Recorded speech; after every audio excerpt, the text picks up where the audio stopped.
is special, you deny a perfect person. They say they wanna marry, but you want her in the wrong version. And we pray at the hour of our death, pray for us. At the hour of our death, please pray for us. At the hour of our death, yeah. Don't get it twisted. Let me catch you slipping. You better watch what you say about my mama. Or we throwing blows.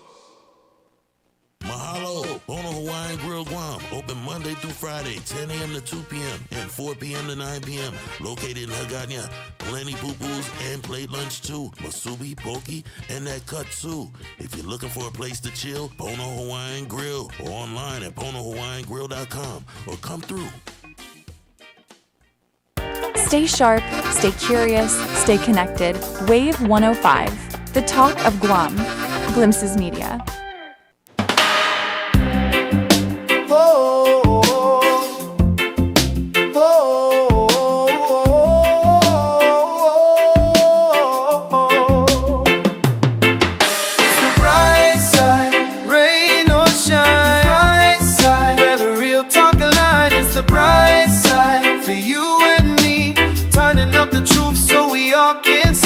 The bright side, and entirely with your host, brother Pauly and on my head. 2:07 in the afternoon, and on this Thursday, March 5th, that only means one thing. We're a day away from Friday. Buenas, Pauly Suba. We also want to show some love to our friends from Chili's Grill and Bar. Chili's, more life, great food and memories happen here. Micropack, powering your business with cutting-edge tech. Visit Micropack today. Take your business to the next level. Subway, eat fresh in just a few clicks. Order online at subwaypacific.com for pickup at your convenience or for delivery right at your doorstep. And GTA, we start with you. Biba Hueves! Biba! Tasego, que antejo, be my cradle, be my womb. Tasego, my misnapo, be the stillness of the moon.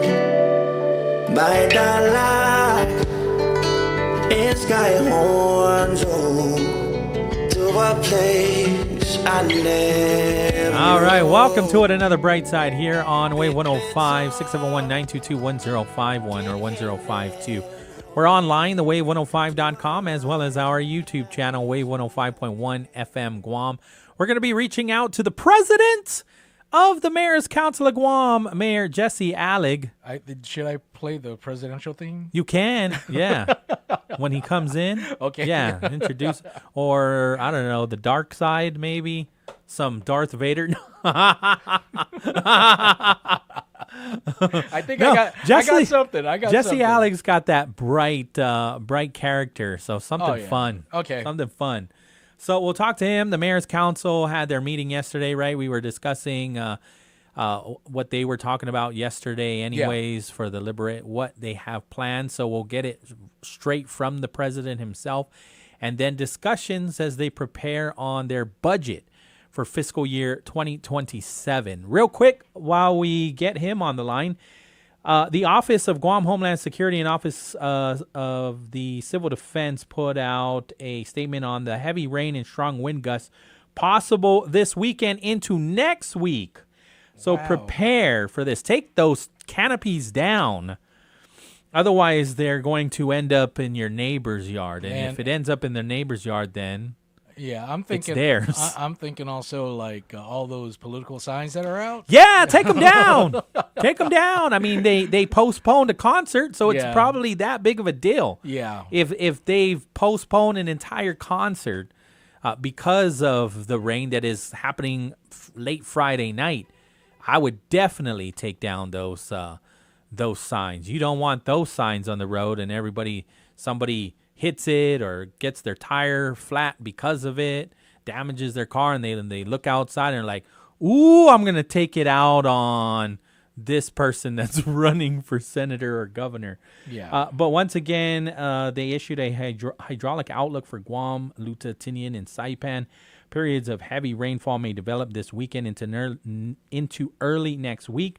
Currently, a broad and weak circulation is forming southwest of Chuuk and is expected to slowly head west-northwest towards the Marianas for the next several days. Locally, heavy rainfall and rainfall amounts of 5 to 10 inches with gusty winds and heavier showers are possible beginning late Friday through early to middle of next week. Heavy rainfall could produce flooding of roadways and low-lying areas. Residents and visitors are advised to take the following precautionary actions. Those living in flood-prone areas should take action now. Clear your drainage areas and unblock storm drains to minimize flooding. Stay up to date with the latest information. If driving in heavy rain, make sure to be alert for low visibilities and slippery roads. Slow down where water is ponding on the road. Turn around. Don't drown. Avoid walking or driving through floodwaters. Just 6 inches of moving water can knock you down, and 2 feet of water can sweep your vehicle away. Do not camp, park, or hike along streams and rivers. These areas can flood quickly and with little warning. When thunder roars, get indoors. Tents, canopies, and tarps are not safe shelter during thunderstorms. Remain out of the water while advisories are in effect. And there will be a high surf advisory for Guam, Luta, Tinian, and Saipan, which are 7 to 10 feet of surf until 4 p.m. Monday. So it's happening now, going all the way till 4 p.m. Monday, and then high risk of rip currents from Guam, Luta, Tinian, and Saipan through Monday afternoon. Do we have them on the line? No. We actually had Kaduku on the line, but I put him on hold. We got to defer to the mayor, and so I put him on hold, but he's no longer online. All so right, Kaduku, give us a call back later. Right. Okay. Let's clear the line and get the president on. So while we get the president, because I promised him that we'll get him on at 2:10. The other statement from the Office of Guam Homeland Security and Office of Civil Defense is a statement that the title is "No Direct Physical Threat to Guam Amid International Situation. Awareness Remains Key." And so their office is closely monitoring the evolving international situation referred to as Operation Epic Fury, right? And this is what we've been seeing in the Middle East since this weekend. And so a series of escalating military actions and counteractions involving the United States, Israel, and Iran in the Middle East. There's a statement from Esther Agagi, the Homeland Security Advisor, saying at this time there's no direct threat to Guam related to the ongoing conflict. However, awareness remains key. We encourage residents to stay informed through official sources, remain vigilant against cyber threats and misinformation, and continue practicing everyday preparedness. Civil Defense and Homeland Security will continue coordinating with our local, regional, and federal partners and will provide updates should conditions change. And their office encourages residents and businesses to remain vigilant and aware, particularly regarding potential cyber-related threats and misinformation campaigns that can accompany international events. Regarding cybersecurity awareness, periods of geopolitical tension can increase the risk of cyber incidents, including phishing emails, fraudulent websites, social engineering attempts, and misinformation shared on social media platforms. So their office advises the community to avoid clicking on suspicious links or downloading attachments from unknown senders, verify information through official sources before sharing, use strong, unique passwords, and enable multi-factor authentication when available, ensure software, devices, and security systems are up to date, report suspected cyber incidents to appropriate authorities following the Department of Homeland Security's campaign. If you see something, say something. All right. Okay. So we got him? We got him, but all right. I got to do this one. Okay. I got to do this. You got his theme song? Yeah. Okay. Let's go. Here we go. And make sure he can hear it. Of course. Okay.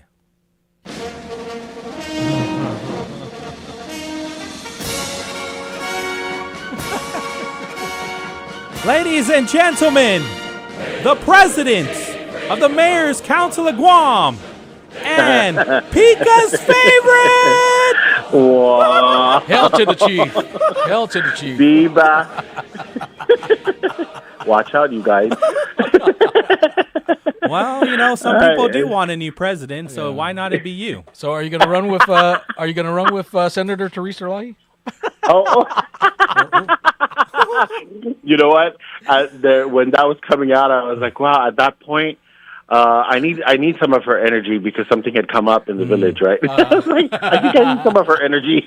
Maybe we should. No, I'm just kidding. I'm just joking. Yeah. It wouldn't be the first time a Republican and a Democrat joined forces. Oh yeah, it wouldn't be. It wouldn't be. But you know, no, thank you. Okay. Okay. So can we tackle Liberation festivities first? Sure. Yeah. What you want to know? Well, okay. So just a little bit of what was happening before you went on the vote, right? Because before you voted, Inalahan Mayor was sharing that maybe we should do a 4-day event. Ultimately, it turned into a 2-day event, and then you all agreed that you would hire an independent contractor to plan the 2-day event, and so and it would focus around Chamorro culture and Guam history, right? And so, what was there any discussion leading up to? You were saying that you've been wanting to put this on the agenda for months now, right? Well, no, it has been on the agenda for months because, you know, when, I think it was even December when we started it on the agenda. And that was simply because, you know, good things need proper planning. And so I wanted the council to start, you know, deciding what road they wanted to take to celebrate liberation because we're in charge of it. And so, you know, we the usual things, the usual events were for sure taken care of, which was the Queen's Contest and the memorials. And then, of course, the parade I had already discussed with the administration since the last parade if they could just continue to do it this year. And, you know, they're more than happy to do it. And we're grateful for their support because a lot of times, well, most of the times, everything we need for the parade comes from the different agencies. So that was for sure. But then there was always the discussion about what kind of carnival we would have, or if there was a carnival or some type of other, celebratory event for liberation. And so it just, every time I brought it up, it just, you know, there was no movement and nobody had any suggestion or any options for us to consider. And so when we met with the officers, we decided, gosh, we always know that we need to go back to culture and we go back to our heritage, go back to, you know, being Chamorro and celebrate that. And so we agreed to that, but then we also agreed that perhaps we should propose to the council that we put our money together and hire an event manager because we know that it's at that time every one of us is busy. We're either part of a Liberation Queens Committee or you're putting together a float, and everyone. All our staff is, you know, being tasked different things to help run liberation. So I'm glad that, you know, the council was amenable to hiring someone to take care of it because even though, as Mayor TC had mentioned, even though the villages have their successful festivals, they're just not going to be available to run this liberation event. And we've done every year we talk about who's going to do it and how, you know, who's going to help run it and execute it. And it just always is difficult because everybody's already spread thin. So, and of course I proffered the 2 days because I felt 2 days, was a good start. And, what do you think it would be Monday and then Tuesday? Have you decided yet? I would think it'd be Monday and Tuesday. Okay. I would say maybe just even a Monday evening event and an entire Tuesday event or afternoon to evening. So again, it's really what is it that we're going to do? What is our product? What is the end result? And how are we going to entice people to come to celebrate? How are they going to come to to this event, or why should they even come to the event? So Ryan wants a bunch of Hawaiian bands to come. Well, here's the thing, Mayor. The reason why, right? Because when you really think about it, right, most successful things has a big draw. Like we were, basically giving the example, like, you have the mall, you have GPO, and you have, again, the shopping center. Their anchor store is Ross, right? Yeah. So everybody basically comes there just to shop at Ross or Macy's or what have you. But the other stores do reap the benefits because people, once they leave Ross, they want to go check out some others. So when you take that example and say, okay, there's going to be lots of things, food booths, games, all of that good stuff, right? But the big draw there would be like a concert. Now, but I don't think it's going to work anymore because they already voted that it's going to revolve around some moral culture. Well, that's fine. So that doesn't make Bring any Baba sense. B. He learned a Chamorro song. Okay. Yeah. Well, so we agree, right? The officers, we agree that there needs to be a draw. There needs to be something that's going to bring people there. So one of the ideas is that we tried to bring back Casey De Leon Guerrero. We were just talking about them because people are making AI-generated songs using his. So I didn't even hear you guys talk about it, but yes, we at our officers meeting, Casey De Leon Guerrero came up, and we thought, if we have to put the money together to bring him here and have a concert on Liberation Night, then so be it. That's the JJ draw. Conception, right? I mean, that's kind of where. That's one thing, and then AI, exactly. So that was the other thought was, we have so many young entertainers now. Well, let's go expose them more. Let's bring them out more. Those that are creating original Chamorro music or even just singing Chamorro music. We have, the younger generation with their bands and their ensembles. Could we make that a big deal for them, for all of us, right? On perhaps the Monday night or something. Okay. So, and then it's not even just song.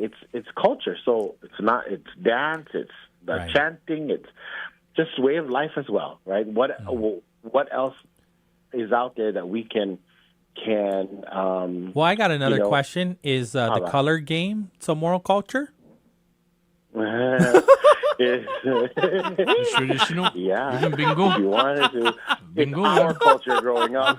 My Tanana was playing. I could argue that cockfighting tournament is some moral culture. At least. Yeah. Well, Chamorro, instead of the color game, Difino Chamorro. Yeah. So right? Yeah. Instead of saying pay rent. I don't know. Honestly, that's going to be part of gaming. I'm kind of joking, but not really. But my kids were never exposed to that, and I keep bragging about it. Yeah. What about Beto? Even though we turned out fine, right? Even though I was not allowed to, right? Because it's 18. But all the hot teenage girls were the ones calling the game, so it drew me over there. Yeah. And the lucky color is red. Pika red, hot red, Pika red. We got our money and we went, I don't know if I ever said, but remember when it was at Epau Beach? Yes. Yeah. Yes. Yeah, it was at Epau Beach. We just lived right up the hill. Nice. So my cousins and I, we would just run down the hill against our parents' will, and we played the color game. Yeah. I would slip in my dollar and not stand on the and then they would put the second dollar on top, and I'll just grab it, and they'll never know that it was a 14-year-old that did it. You know what would be a draw for me, right? You get the dunking booth, and you put all the politicians there. Yes, that would be. But you know what? The dunking booth too. Growing up, going to the carnival, the dunking booth was a big deal. Yes. I mean, it was. It sure was. Pago, I don't know. Yeah. I don't know. Well, there might be dildrin in the water, so we probably can't do it. Senator's like, no. Where did that water come from? If it came from Chico, we're not Speaking doing about politicians, let's go there. Right? Okay. I know that was part of our meeting yesterday was the Guam Election Commission, and bless her heart, Maria and her team, they do a great job, and we really do appreciate the work they do. Right. And I just want to say, so they're really concerned about voter registration and voter turnout. Right. And they want to come out to the villages. I like the idea. And will the signs work in each village? I'm not sure. But my thoughts are, and I didn't want to bring it up yesterday because it's just a can of worms that I think maybe could be done somewhere else. But thinking about the draw, that's precisely my point when I think about this. Right. Why are these younger people going to vote? They don't want to vote the same people. They don't even know who these people are. Yeah, exactly. Right? So could the GEC, could the legislature, could someone in government change something so that other types of candidates can participate in this process, this electoral process, so that the generations that don't vote are wanting to vote and are wanting to wake up and go to the polls? Because, man, growing up, if it was election day, we knew we woke up and we knew we had to go to the polls. Right. Wago? Are you kidding me? Wake up and go. I can't do whatever you need to do. There's no voting. Right. They don't care about it. I can't trust my kids to go vote. They have to get in the car with me, and we're going to get there. If I just said, don't forget to vote, they're not. Right. But if there was somebody that they knew that was on that ballot, perhaps they might be more enticed to vote. Right. And I'm not saying that the candidates now are not good. I'm just saying they're just not relatable. They don't care. Like, they're not relatable. Right. Exactly. And so you could do whatever you want, I think. Boards, translations, even social media. And that generation, they're not going to come out. You can have all the newly registered voters all you want. And perhaps, she shared some demographics. There's one party has registered X amount, the other party hasn't even, close to that. But does it even matter? Right. Because that's what we're doing. We're registering all these new voters every election cycle, but they're still not coming out to vote. What do you know the actual number? What is it, about 50,000 registered voters now? I know the number went down because they crossed out the motor voter. Correct. Okay, right. so I mean, because they were touting like we have 50,000. The registered voters, I know that they were in the hundreds. So they, as of like last month, I don't know what the actual number was, but it was one party registered hundreds, and I mean, like maybe more than 500 voters, something like that. And then another party registered like 100. And so it's like, so what do you guys do? You want to increase the voter registration, but yet those people that are newly registered are still not going to vote. Yeah. So the turnout, 500 new voters, but 600 new voters, but probably 100 turn out to vote. Maybe not even that. Yeah. Or maybe not even, exactly, because we're seeing less and less of a turnout. So I don't know. I'm just thinking, the draw, right? Because we're talking about the draw for liberation. Well, it's the same thing with the draw for voting. I mean, democracy is so important to us. I mean, even that. I mean, even you use the year 1776, and this new generation is going to look at you and say, 1776, what is that? Right. Well, it wasn't on my birthday. That's 250 years ago. They freak out that I was born in the 1900s. Yeah, exactly. So I don't know, and I don't know what they're doing in school. I was just having this conversation with someone the other day, because civics, is civics even getting through their head? Are we teaching civics anymore? Because I don't know. No, I think they dropped it because it's half day, or they're sharing the campus. Oh my God. Exactly. But anyway, but we're doing liberation. Okay. It'll happen, and it'll be 2 days. I'm excited to think about it with the vendor, so that we haven't selected one yet. Okay. But we will, and once we do that, it'll be great, because then we don't have to be there the whole time. You know what I mean? Right. Understood. And then, I really enjoyed hanging out with you for a little bit underneath one of the Fest Pack what is it, huts Well, or that we whatever, could where do, all the right? We could all hang the out mayors were just, to be there. that was the party. I'm like, hey, these mayors know how to party. Yeah. They know how to cut a We rug. probably could do, we would probably love to do that, but to be there from, Right. the very, Right, even right. before everyone starts to set up and Right. leave after all of that and then still move on and do the next thing for the Right. next day. Oh my gosh. Well, That's a lot of work. the other one that I wanted to talk to you about is how you're preparing. Right, you had shared, you gave them, the other mayors, like an assessment exercise. Oh yeah. Yeah. Yes. Because you want more teeth in your budget. Yes. Because it just doesn't make sense to, I mean, come on, even in your own lives, right? You might want $1 million, but what is the most responsible budget submission? Right. Because you cannot, sure, who's going to say they don't need $1 million? But is it a responsible submission? Is it a responsible report to the legislature? I mean, come on, let's face it. If you don't consider the financial status of the government, if you don't consider all the other elements around you within this budget, but you just submit something that you think you're going to just shoot for the stars because you deserve it, that's a little irresponsible. And why are we going to take you seriously when you're going to tell me I need hundreds of millions of dollars? Not even the governor's asking for that for the executive branch. And if that was the case, then the executive branch should be asking for more than $1 billion just for Avenue.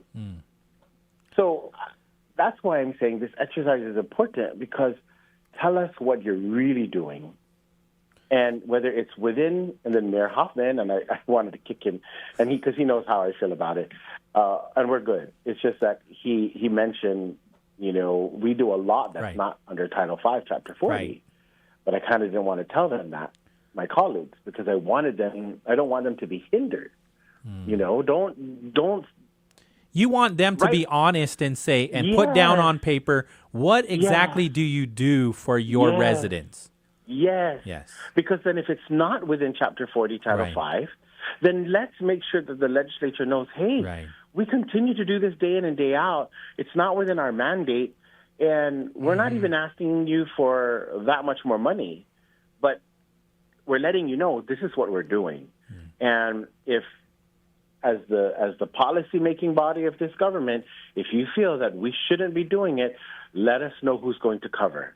Let us know who's going to take over, because this is what our residents are requiring of us, or this is what our residents need. So, you know what the unfortunate part is, though, is they'll tell you that, they've covered down on some things. However, when that doesn't pull through, or there's a protest and maintenance bid, they're going to ask you, the mayors, can you just cover the maintenance of the schools in your village till we figure this out? That's the reality. Hence the dunking booth. But no, really, Pauly, that's correct, and that's why also I kind of mentioned this little article that I submitted for the Post, because, and I know it ruffled some feathers. Is it published? I didn't see it. Sorry. Yeah, it was. I'll find it. Usually the last Friday of the month. And it was really, and the reason why I say, it ruffled feathers, because they're saying, "Hey, Hoffa, why do you want to make these changes?" And I said, well, because if there are impediments to the work that we do, then let's ensure that we fix that, remove those impediments, the things that block us from doing our work. But let's go first find out, what is it that we need to do? What is it that we're supposed to do? And, and then let's go fix those problems. The reason why I always say don't give us the money is because we can't spend it. And look at the $1.5 million from the Recycling Revolving Fund. You can give us, they clearly gave us $1.5 million. Could we spend it? The difficulty is spending it. So I don't want to break the rules, and I don't want to have less transparency and less accountability. I want more, because the more that we are held accountable for our actions, then the more people trust us. But if we can't get the junk vehicle off the road and the white goods and the other waste, off the streets and out of the parks, then we're almost useless. Whose feathers were ruffled? Oh, just within my our organization. Oh, okay. I thought maybe the administration. Because I talked about procurement reform. Right. I'm looking at it now. And the thing about procurement reform is, sure, we want, and that's the problem, is we're following the law. Right. And that's the thing, is because we're following the law, we cannot pick up a bush cutter. We cannot repair a riding mower, almost instantly. We have to wait weeks, almost months to get these things repaired. And yet we still have to cut the grass, and we still have to gas the vehicles and so forth. So, again, it was just taking a look at what we can do to improve our service to the people, because at the end of the day, that's who we serve, and that's why we're here. It's for the people who elected us. So that's why I decided it was best with the officers that we have this budget assessment exercise, and that every village would report to us what they're actually doing and what they need done, and then any future development, at least within the fiscal year, so that we can take a look at when we develop the budget and we go to the legislature, there's justification for the amount that we're requesting for. Whether they cut it or they increase it is, it's definitely going to be up to them. But at least we're not just, at least we know why we're asking for the money we're asking. I like what you said yesterday when you're saying show what each village is actually doing, what's neglected, what's planned, and what resources are missing. Right, exactly. And that's the thing is, so we assume, right? We just assume that because in the past budgets, that's what we assume, because most of us as officers, we kind of experience the same thing. But let's face it, every one of us is still different. Every mayor operates a little differently. So that's why it was important for us to do this, because we want to know, we just want to know the truth so that we could, have a better submission. I like how you said every office operates differently. Because from the outside looking in, I'm thinking, well, you have the mayor's council director, and she has a team of people that assist all of the villages, right? The municipalities, and so they're the ones that can really do all the procurement for all 19. But in your article, you would like actually that the villages themselves or the offices themselves can be more trained up. And so is there a little bit of pushback of getting them trained up to like the procurement classes and whatnot that are available? So that's the thing, right? So this tiered effect would make it that if the office, if the mayor, because the mayor would act as a certifying officer, if the mayor was credentialed, moduled, and certified, if his or her staff were moduled and certified, then they can spend up to X amount without having to go through the central office. But if they're not moduled, then they have to go through the central office. To the central office. And that just empowers your office, but it allows you, it also makes you more accountable, because as someone who is moduled and certified, you have to report, right? You have to send in your, you just need to know that all of that is going to be in proper order, and it's all auditable. So is that happening already within your office? I mean, because you talk about a pilot program. Everything is centralized. Okay. But you're talking about even a pilot program, and so maybe a village can take that up and see, what works, what doesn't, best practices and whatnot, right? And then take that, do some research behind it and hand it out to the rest of the mayors. Correct.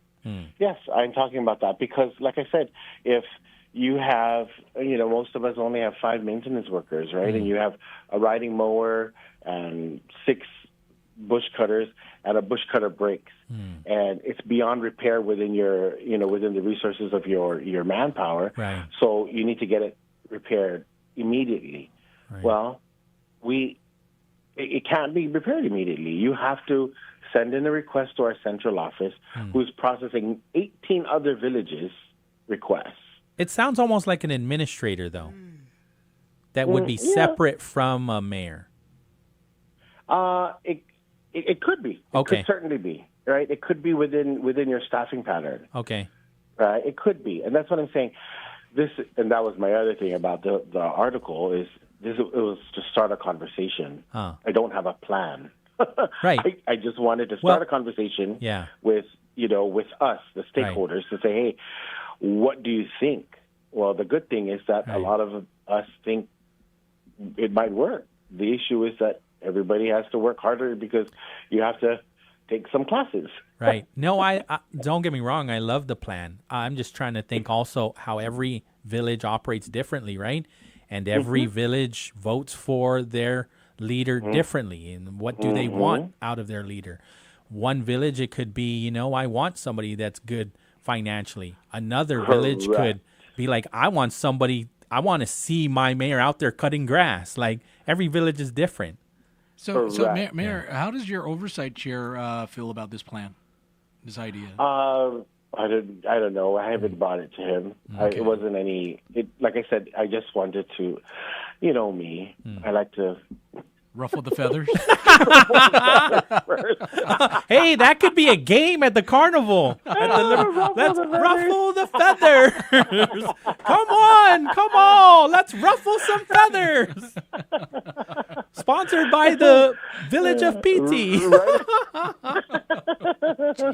Right. Oh, plenty of people will go. You'll make so much money. We did.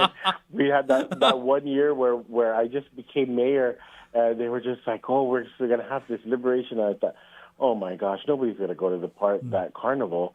So we created a Flush the Toilet. That's right. Oh, my gosh. That game, up to this day, since 2017, that Flush the Toilet has been the most successful game we've had in PD. That's hilarious. But so, no, I mean, it hasn't gotten that proposal hasn't really been sent to anybody. It was just something that I wanted to see if, the mayors would even consider. And so I know that at least for most of them, some of them, they're wanting to, to talk about that because, again, it really is about our process. Yeah. What can we do to make it better for us so that we can do our work quicker? Right. Well, this is just off topic, and it's my last question. And it's just as a mayor of PT, are your residents coming to you, calling your office, and just concerned about what the uncertainties in the Middle East and how it could be affecting us here? Gas price has gone up. Are you getting any of those concerns from your residents? Not from my residents, no. Okay. I'm just trying to get a better understanding of how, what are the concerns of the people that live in different villages and how some of the challenges that are going on in the world, how they communicate that to their mayor. We'll hear it every once in a while. We have group chat. Most of us have, village group chat. So you'll kind of hear it on that. But for me, I haven't heard no one has come to me or called about it. Sure. It's going to affect people for sure. Once it starts to hit their pocket. Right. When they start this weekend, when they need to go to get gas, they're probably gonna, it'll probably hit them. Did we lose any service members in the Village of PT? I know you probably weren't in the office yet, but do you remember? I know MTM did. Damien. No, I don't recall. I don't recall anybody in PD. I know there are people connected to PD, but not anyone actually from the village. So, I mean, for me that's a good thing. But no, I know. Yeah, no, because I imagine that mayors would be mayors would be contacted and would be part of communicating to residents and whatnot, right? Maybe through the congressman and whatnot. For sure. Yeah, right? For sure. Yeah. We I mean, that's our job, and a lot of them kind of expect that from us. So yeah, we'll certainly we definitely will relay all that information, but sometimes, it kind of depends too on what we do. If we have a gathering, then that's when we'll hear from people. Right. But and that's where, again, we're all different, because some villages have gatherings, some don't. Right. And that's just because that's what the mayor wishes to do or not. Right. Yeah. Well, thank you so much. I always appreciate the conversations that we have on the record, off the record, and I'm so. You're welcome. Yeah. We can talk anytime. All You right. let me know if I'm free. I'll call. Okay. All right, Mayor. Okay. Take care. Okay. Adios. 2:45 in the afternoon. Once again, that is Mayor Jesse Alec. Did you want to take a break, or do you want me to I can pivot. Here, I'll pivot, because right now they're working on some things inside the office. So, Mayor Alec directed us to his op-ed, right, on the Guam Daily Post, empowering Guam's villages, stronger municipal. Oh, can you turn that? Yeah. Empowering Guam's villages, stronger municipal governance for better service. He says good government is measured not by the volume of memos on a desk or the number of meetings in Hagåtña. It is measured by results, the streetlights that stay on, the parks that remain safe, the community centers that serve residents without interruption, and the timely response when disaster strikes. In Guam, our villages are on the front lines of service delivery every day. Our 19 municipalities already function as small operational government agencies. Mayors and staff manage public facilities, coordinate emergency responses, maintain infrastructure, and deliver direct services to residents. Yet despite the scope and importance of these responsibilities, I think this is, I'll take this phone call. I think I know who it is. You can just put him on code. Wave 105, you're on the air. Yeah, hey, how you doing, Kaduku! Pauly? Thanks for calling back. I appreciate you deferring to the president of the council. Yeah, I just got back from my porthole. Me and OOG, we were supposed to meet somewhere, but they got canceled, so I'm back on Earth again, and okay. It's been a long time. All right. Yeah, no, it has been. It's been at least a week, so thanks for calling in. Yeah, I'm still alive, and I got a question for some of our leaders out there, because when the United States did what they did to Iran, they hit not 5 places, not 50 places. They hit 500 places in one day. Okay. You're talking about Operation Epic Fury? Yeah, that's a lot of superpower, man. That's a lot of gunfire. That's a lot of weapons. That's a lot of bombs. That's in one day, and they did a lot of destruction, and it's still going on till this day. It's still happening. And yes. what's going to happen is it's going to create a chain reaction where hopefully we got China, Russia, North Korea, and it doesn't drag all the superpowers into a war. You're saying hopefully it doesn't. Hopefully it doesn't, right? I mean? Yes, hopefully it does not do that. We're praying that it does not do that. Yeah, we can all hope and pray, but it was written in the good book, and it shall be done, because that's part of the plan. And Benjamin Netanyahu, I told you, read that book a long time ago, remember? Mm-hmm. You did. The Bible Code? Yes. I've been following that guy for the last 15 years, man, and Prime Minister of Israel, and he's back in the picture again. And when he goes down, hell breaks loose, and it becomes a war. That's World War III. Armageddon kicks into place. There's things got to happen. That's why I tell you, read that book, past, present, and future. Like now, we're right now, you and me, we're in the present. Tomorrow's the future. Things got to happen to make things happen. And what's happening right now from back there in the Holy Lands. That's been written, it's been told, and it's been going on for a long time. And I'm wondering, I'm sure there's other superpowers that got the same capabilities as the United States. And what are we going to do if they send us that many missiles in one day? Do we have a place to run and hide and run, or do we have any? Go up 2 days ago up at the base, and they said, "This is just a drill. This is just a drill." You can hardly hear it, but what happens if they say this is not a drill, or hit us in the middle of the night? Where do we go? What do we do? Is there any plan B for something like this? Because you never know. But at least it's nice to know that we might have a plan B or something, but we don't have no plan at all out here, and we're the first ones outside the sticks that's going to get hit.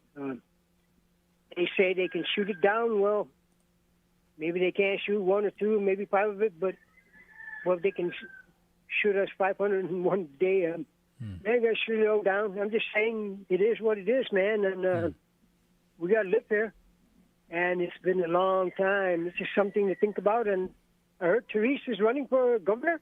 She's strongly considering it. I'm hearing that we'll find out more next week. You know who would be a good partner with her? Who? Tony Lamarena. You're right. That is a really good name. Yeah. Yeah, Tony, man, he would rock the boat with her. And well, he's a Republican now, but again, that's Who's not a Republican. Tony Lamarena. But it's been done before. Yeah, why not? I mean, it might work. Who knows? Something different might work for this island. Right. Or Chris Malafonso or whoever. But, yeah, I hope she does stick to that plan because play red, play red, play red. That's Tina Muna Barnes when she was 15 years old. Okay. And it used to attract me to the table because, let me tell you, that's where all the pretty girls were. But, yeah, it'd be nice if she ran because that would be one lady that could take this island and turn it around and make things good again for everyone, not just a few. And I think she's got the heart, and she's got that power. And when she speaks from her heart. Like you, Pauly, we don't have to worry about any hanky-panky going on because she's an attorney by trade, and she's smart, man. A lot of the people in that up and down in the ledge, they're afraid of her because she catches on real quick. She knows how to read between the lines. But when you got 10 people after you, it's kind of hard. But we need to change the way we think and do things on this island, man, because we're just doing it to ourselves. And we got to stop some of the stuff that goes on here because there's some stuff that they get away with here legally because they know how to do it. And I got to live here, and you got to live here, and our kids got it, and our grandkids got to live here. We want to make sure we make this a better place for them to live in because that's what we're asking for, right? Yeah, absolutely. Hey, I got to... And a little peace and anyway, Pauly, it's nice hearing you Always. again, man. I just wanted to say hi. Thank you for calling. Take care, sir. You too. All right. We never took the break, and so this is a good time to... This break will take us to the CBS News, or no? I can wait till it does. What time is it now? 2:53. 2:53. Yeah, we didn't take the 30, and we definitely have a 45. So got it. Okay. So we'll take this break. On the other side of the CBS News, our friend Genesis Babalta, he's a senior at George Washington High School. They're putting together a Guput Tomorrow at George Washington. They're doing a call out. We'll use this as a public service announcement. But there's a couple other things that I want to talk to him about, right? Just being, when we're talking about the younger generation and getting involved in the community, reaching out to their leaders, he is the exception. I would say he's the example as to a person in high school that is, his messaging is very effective, and he has got the attention of the lieutenant governor and a number of senators as well concerning infrastructure near George Washington High. or basically at the campus. And so I'm sure the conversation will lead to that as well. So we'll take the break. Again, this break is going to take us all the way to the CBS News, and then Genesis Babauta will be in the studio with us in the 3 o'clock hour. Wave 105 KGUM FM in Dededo, Guam. This is The Brightside. The views and opinions expressed on this program are those of the show hosts, guests, and callers, and do not necessarily reflect the views of the staff or management of Wave 105.1 FM, Glimpses Media, or our partners. We strive to provide quality, respectful, and engaging content, and we welcome you to participate in the conversation. Thank you for tuning in to Wave 105.1 FM. Enjoy the show. Viva Mes Chamorro! Lent just got more exciting at Chili's. Savor the heat of their Denancy Kiss creations like the Denancy Grilled Salmon Pasta. Creamy, spicy, and oh so addicting. Or treat yourself to their Coconut Salmon Crema. Rich coconut cream sauce and savory mushrooms on a bed of Denancy mashed potatoes. A lineup of Chili staples with a local twist. Perfect for this Lenten season. Only at Chili's. Great food and local favorites happen here.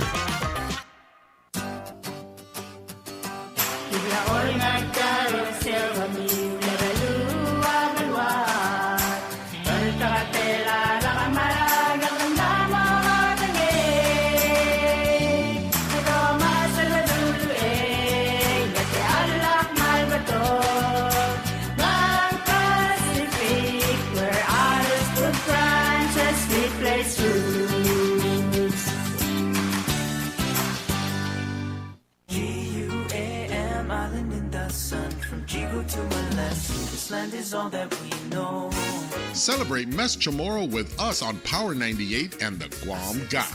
We invite you to show your island pride in the Mes Chamorro Landmark Photo Challenge.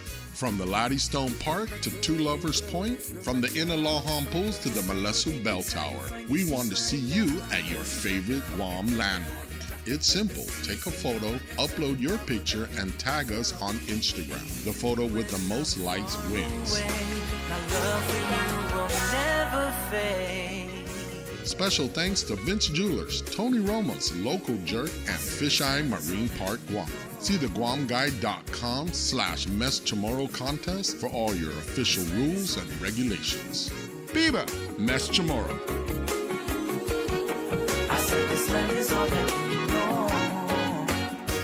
We have some exciting news at Bank of Hawaii. We're opening a new branch for your community at Micronesia Mall, conveniently located just minutes from our Harmon branch. We can help you open an account, apply for a loan, or take care of everyday transactions. So the next time you need to do your banking, visit us in Micronesia Mall and do your shopping too. Because with the right relationship, anything's possible. Visit BOH.com/Micronesia Mall. Bank of Hawaii, member FDIC. First impressions start with a smile. Call the FHP Dental Clinic for quality dental care. Need a cleaning? Maybe a filling or another dental procedure? When you smile, everyone around you smiles. Now accepting new patients. Call 671-646-5825 extension 8562 for appointments. Most insurance plans accepted, including Take Care and GovGuam self-funded. Self-pay patients welcome. FHP Dental Clinic. Our island, your clinic. Wave 105, the talk of Guam. Real voices, real stories, right here at home. Craving Chili's? Let's make life easy. Grab their signature wings, crispy, saucy, and comes with a special treat. Or pick up a Chili's bundle promo, packed with all the Chili's faves. Order exclusively via good-to-go delivery or takeout. At Chili's, great food and value happen here.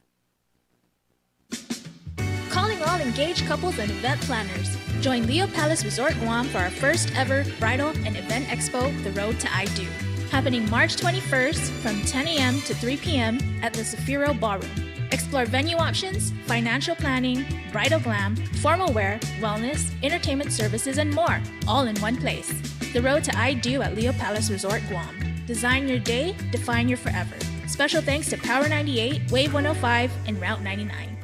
GUAM Island in the sun from This land is all that we know.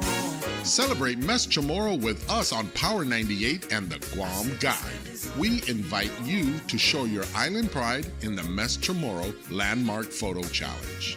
From the Laddystone Park to Two Lovers Point, from the Inalaham Pools to the Malesu Bell Tower, we want to see you at your favorite Guam landmark. It's simple. Take a photo, upload your picture, and tag us on Instagram. The photo with the most likes wins. Special thanks to Vince Jewelers, Tony Roma's Local Jerk, and Fisheye Marine Park Guam. See the GuamGuide.com/Mes Chamorro contest for all your official rules and regulations. Viva Mes Chamorro!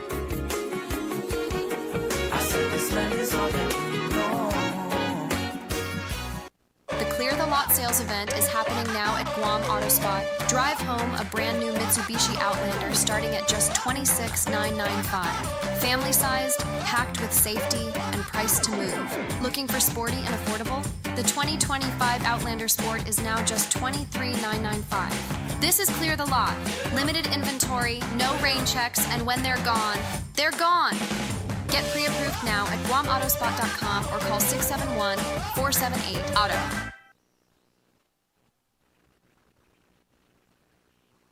You're listening to KGUM-FM Dedido, Wave 105.1 FM, the Talk of Guam, a proud Glimpses media radio station.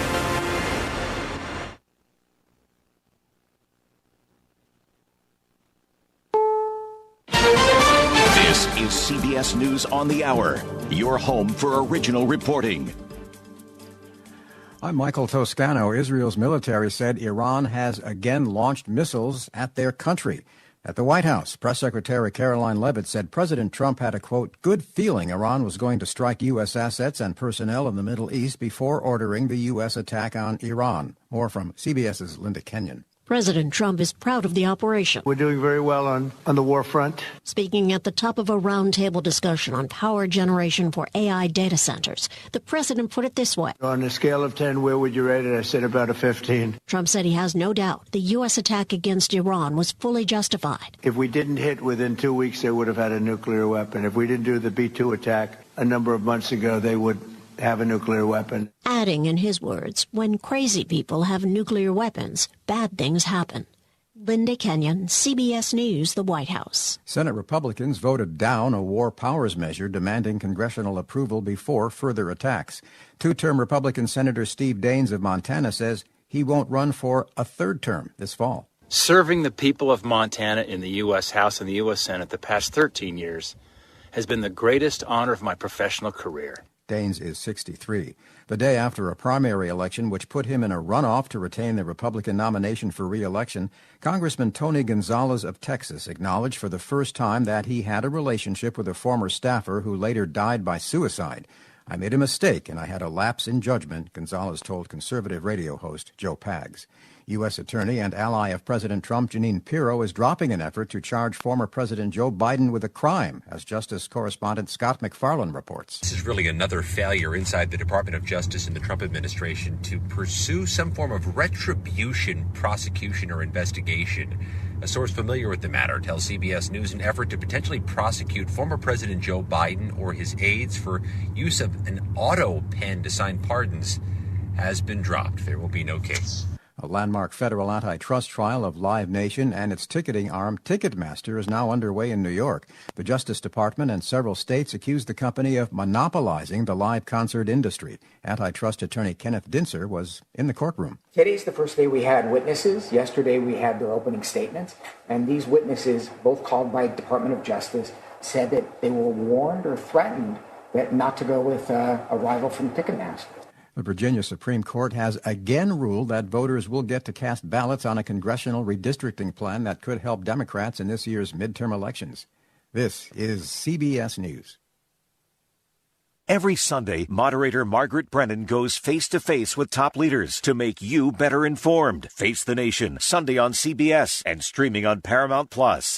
Jen, I didn't know you shopped here. Hey, I'm hunting for something fresh for spring. Oh, girl, skip them all. Jewelry Television has the best spring looks right now. JTV, way ahead of you. Just hit up JTV.com yesterday, scored the cutest clover earrings, 2 tennis bracelets, and this gorgeous pearl ring. Right now, new customers get $20 off any purchase of $99 or more at JTV.com. Oh, and gold hoops and this turquoise bracelet. Just a couple things, huh? Maybe more than a couple. Staples presents That Was Easy. So I own a coffee shop, and I wanted to label everything with our logo. That's ambitious. Cups, boxes, bags. Ooh, that'll add up. Not at all, because right now, Staples prints custom labels for 30% off. 30% off?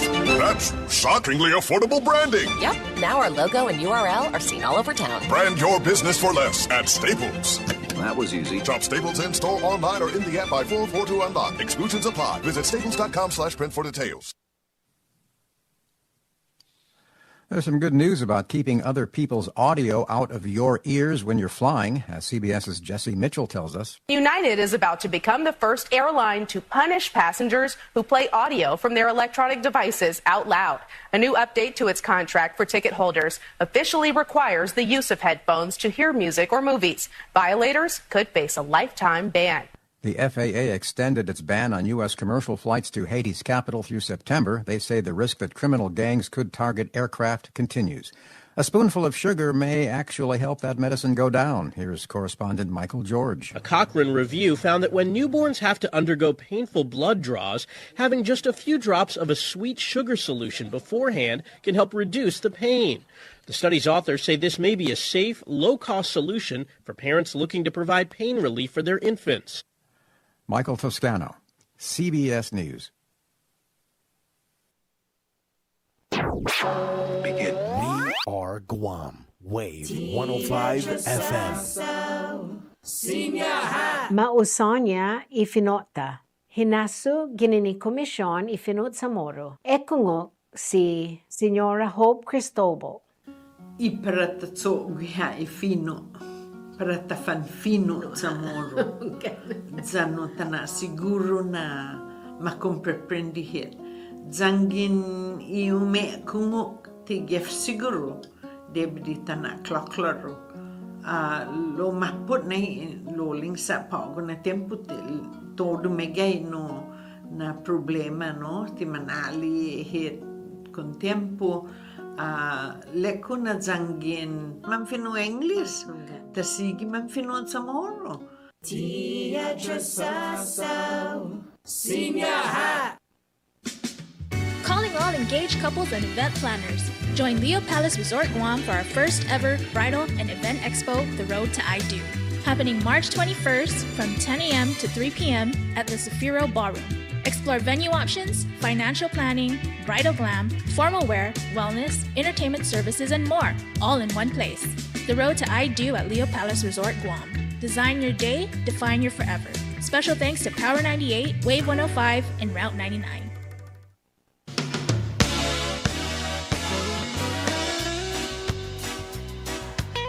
Welcome back to the show. This is Wave 105. We are KGUM. And this is The Brightside with Mr. Pauly Suba, the host of the show. Buenas. Shout outs to our sponsors of The Brightside, GTA. We start with you. Subway, eat fresh in just a few clicks. Order online at subwaypacific.com for pickup at your convenience or for delivery right at your doorstep. Micropack, powering your business with cutting-edge tech. Visit Micropack today. Take your business to the next level. And Chili's Grill and Bar. Chili's, more life, great food, and memories happen here. I need your love more than just an hour. I need your love more than just a day. And welcome back to The Bright Side. Biba Webis. It's Thursday, March 5th. And in studio, like we promised, senior from George Washington High School. I will transition. There he is. Genesis is a senior at George Washington High School. He shared with us a flyer yesterday as a public service announcement. And it's basically calling local vendors to first come, first serve, March 27th for their Guput Samoro. And so you were looking for 10 vendors and then 10 food truck vendors. And we were just talking before we started, and it sounded like you got them already. Or you're pretty close. We do. I think we're already. I think we already passed our max. Okay. So now we gotta look who we need to have there. I figured you would, only because how many students? What's the student body population at GW? I think there's like 800 to close to 1,000 of us at GW. Okay. So that's 800 to 1,000 customers. Basically, yeah, right. exactly. Yeah. And it'll be only them, only those companies there. That's why. So it'll be like really they get. Right. And usually students they'll go to every truck and right. Get food and stuff. And so this is your first year at George Washington High School, right? And I feel like you've been there since you're a freshman, just by the dynamics that I see on your social media posts. And so I imagine it has been a wonderful senior year. It has been. You're getting everything that you hope for? Yeah, it's been exciting. It's been busy. There hasn't been a dull moment, I'd say. There's no time when I have like just free. Not like I don't have free time, but it's just there's always something new to be doing. Always. Exciting there. And you made the GW high school basketball team, right? I did, yes. Yeah. And so were you playing for JFK last year? I did. I played for them for 2 years. Okay. So you've always been part of whichever high school that you've gone to, you've made the basketball team. Yes. It can be hard it is. to get on the squad, right? Yes. Especially I think this year for GW was really tough because we have a big team and we have a very talented team. Yeah. So it's like, yeah. And so you guys are already in the playoffs. We are. We challenge Notre Dame tomorrow. Okay. Which was the first school you went to? Yes, that was. Do you still have classmates now that you're up against? I do. Yeah, exactly. They're all my classmates, all my old friends and stuff. And even like their Songfest is this Saturday, so we're gonna challenge them on Friday. Then I'll see them at Songfest on Saturday. So it's nice. It's always nice to see them. Well, I mean, I feel like you're the type of individual that is just very outgoing. Was that something that you've always had that talent? Yeah, I think I've always been just open, always like kind of like a friendly, jolly guy that just wants to talk to people. Yeah. Yeah. And so, when I saw this, I imagined, okay, so Genesis is probably like one of the class leaders with this senior class. If he's the one that's pushing out these flyers, right, looking for vendors and whatnot. So you're already at that. You're already. That's your role now over at GW? Not really. I'm still I kind of like out of all my. So there's 11 of us in our the ones we're hosting it is the Student Body Association. Yeah. Right? We're kind of like the overall council of the school. Sure. And I'm like out of 10, I'm number 11, so I'm like at the way bottom. Okay. But I think I'm just kind of the one that reaches out to them, networks. So like today we were at the UOG Charter Day. Yeah. It's like I'm all sunburned and stuff. Okay. But I was going out to all the vendors, asking them if they want. So I got like a bunch of phone calls I got to take after this. Yeah. And talk to them about coming to our event. That's pretty cool. I mean, this is your first year at George Washington High School, but and you're a senior. And you've already taken on like a leadership role. I mean, that's pretty impressive. That's not easy to do. Thank you. I think you're coming out of like your own comfort zone too. And then talk to me a little bit about, that dynamic of being the new kid in school and getting accepted.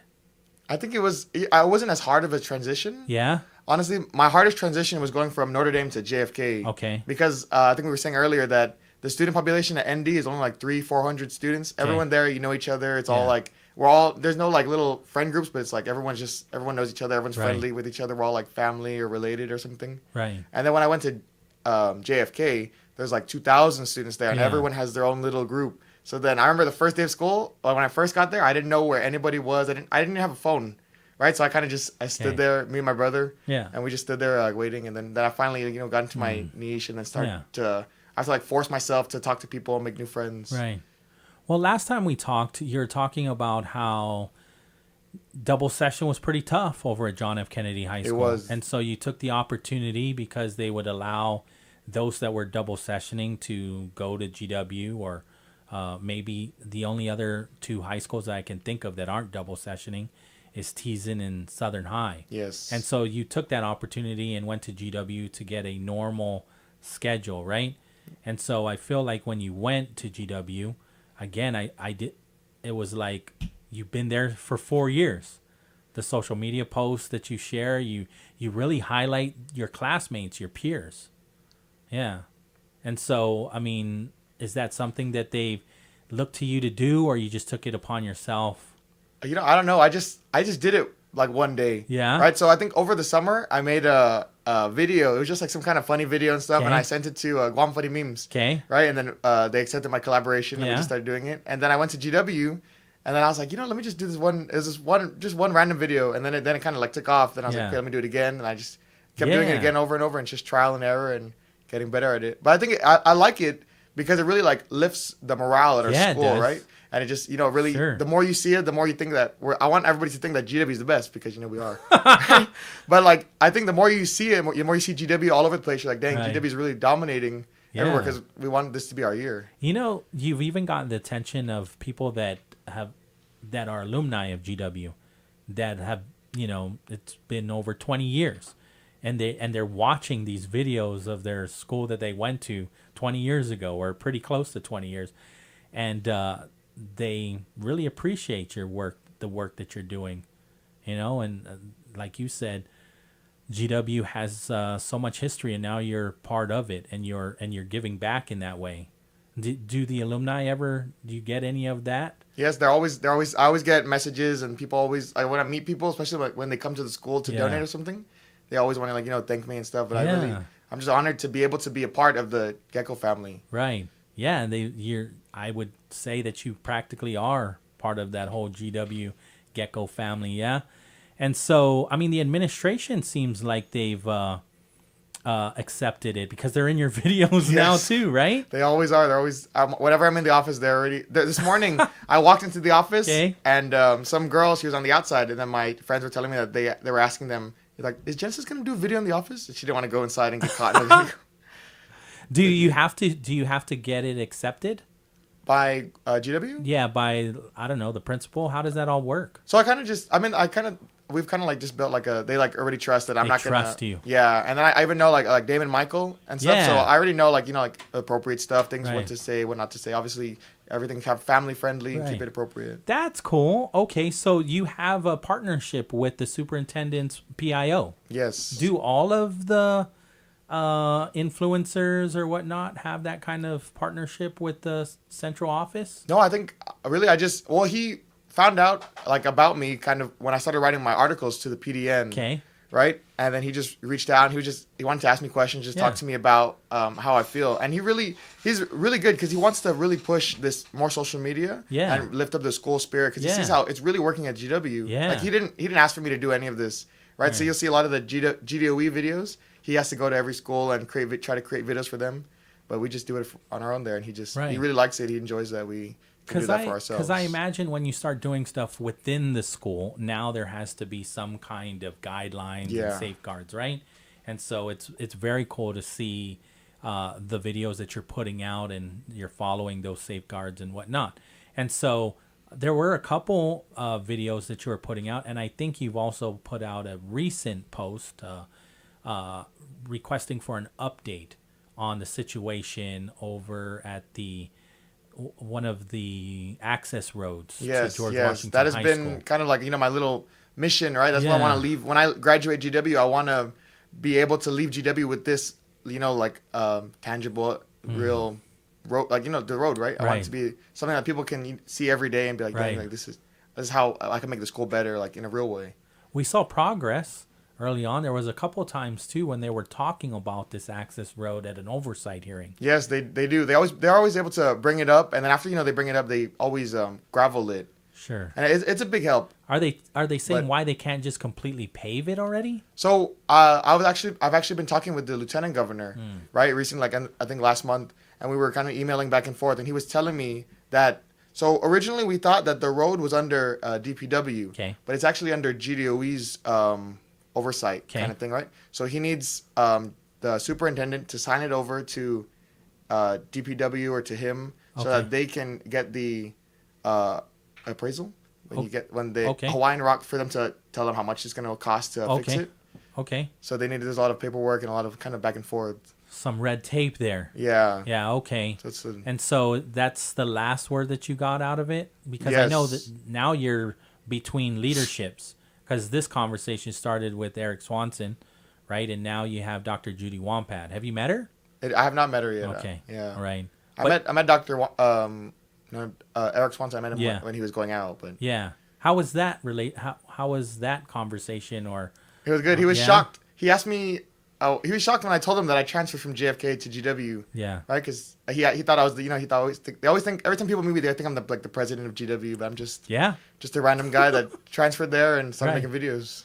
No, and I think that's what I appreciate most about you. You're pretty inspiring. That you don't need to be the president of your senior class. Yes, exactly. To make progress. You don't need to be a senator or a public servant per se that's getting paid. You can just be a random citizen that's not even 18 years old, that has a problem and wants it addressed. And you're going about it all the right ways. You're using media, right, to get your message out. You're communicating via email, and now you have a direct line to the lieutenant governor. That's pretty impressive. Thank you. Yeah. And so, again, like I say, that's pretty inspiring, because some people are like, well, who am I? I'm not somebody that can get the ear of the governor or the lieutenant governor. I'm just a student at GW, a senior that just went to GW, that started just this year at GW. But you've kind of paved the way for others, to see that this all isn't that hard at all. Exactly. That's very true. I think that, it kind of touches on the article I just wrote. Yeah. I just wrote a recent article a couple days ago to the PDN, and it was titled The Voice of a Nobody, right? Because honestly, when I hear, today, I was getting messages from some of my classmates. They were telling me there's no soap in the bathroom or something. There's no paper towel, right? And I was like, I was very touched, because I'm not the guy you look for paper towel and soap, right? You go to the office and ask for that. Right. But that they kind of they look to me like, dang, this is the... you know how to make things happen. Exactly. And the thing is, I want to inspire my other classmates, my peers, the people that I meet, that they don't have to be, you don't have to be a somebody, because everyone starts as a nobody, right? And the only way you become a somebody is when people kind of start catching on. But it takes a lot of persistence. It takes a lot of, there's so many times when there's probably 100 emails that I've sent to different mayors and different leaders, in our community. I kind of don't get a response, or I probably mis-emailed somebody, right? But it's through all that persistence, that's where the hard work, a lot of people, they don't see the hard work that you put into it. Right. They only see the reward. You ever seen those posts where they're the people that support you and support you when you're down, there's nobody. But people that support you when you're up, is everybody. Wow. That is impressive. Thank you for sharing that too, because I trust me, even somebody that has been in media for over 10 years, I get plenty unanswered emails. I'm left on red too. Exactly. That's the hardest part. I think recently somebody from other schools like JFK and St. Paul, they're asking me, how do I get all these sponsorships and different how do I if you see some of my videos, they're not all GW, right? I go to different restaurants or I go to businesses, and I had to start reaching out to them, and I had to email them, and I probably emailed 1,000 different businesses. But now I got maybe a solid 4 or 5 that I always go with. Yeah. That's the thing that a lot of people don't get discouraged. Dang, nobody answered me. But it's it's just you got to keep going. I think also with some of the challenges that you brought up using your platform, right? I think I can imagine you make that one email and no response, and then that's that. And no progress. Exactly. However, like you shared, your persistence has at least got you to where they're filling that access road with gravel every time, hoping that maybe that's going to be enough. Genesis won't bother us anymore. But we know that Genesis he's going to see this through. Exactly. That's all I want. I want to see a paved road before I graduate. Before I walk, I want to be able to be dropping all my siblings and just on a nice road. Right. So you've got younger brothers and sisters? I do. I'm the oldest of 11. Okay. And they're going to start going to GW too? Yeah. So You're now the oldest of 11? Yes. Wow. So right now I have a brother. He's a freshman. He goes to GW with me. Oh, they're not going to stop hearing from Genesis at all. We are going to see this through. Yes, we will. Wow. Okay. Well, thank you so much. I appreciate you taking time out of your very busy schedule, because you're involved on so many levels, and you're not the team captain or the president. You're just a member of this community and the GW community, sending me this flyer about your Gupit Samoro, and you're looking for vendors. And so now it's at this point, you're now helping the Student Body Association decide which vendors, because you obviously got more than 10, right? Did. And so you're going to now help them decide which vendors you want at your Gupit tomorrow. Talk to me about, before I let you go, the importance of having these kinds of events, because there might, I'm not saying that there's pushback. I'm not saying that there is, but there's a lot of regulation involved in putting something like this together. There could be federal funding that is at risk if we continue to fundraise, and we got school lunches that are free, and we don't want to risk that at all. And it kind of can put a damper on how fun an event is at school. And so talk to me a little bit about morale and what these kinds of events mean to your morale and your experience in school as a student body.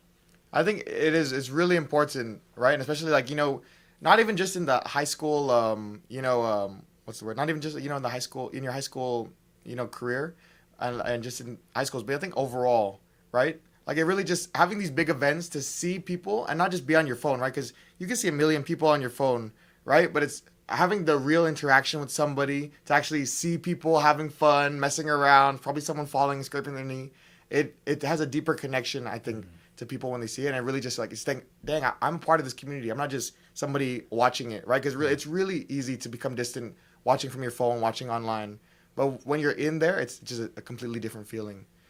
So it's even the Tumon Night Market, right? Like I went to check it out, and that's like a new thing. It's like, there's Tumon Night Market. You go there and dang, this is a Guam thing. You go to the Chamorro Village. This is a Guam thing. You go there and you see all these Guam vendors. You see all these tourists coming there and really enjoying it. And it's like, dang, I'm part of this. Yeah. Right. And it's like, dang, that's me. Yeah. It gives people a sense of pride. Right. To be who they are. No, I'm glad that you see that, and more of us do need to understand that it's more than just the walls in a school. It's more than just making sure that there's books in the classroom, right?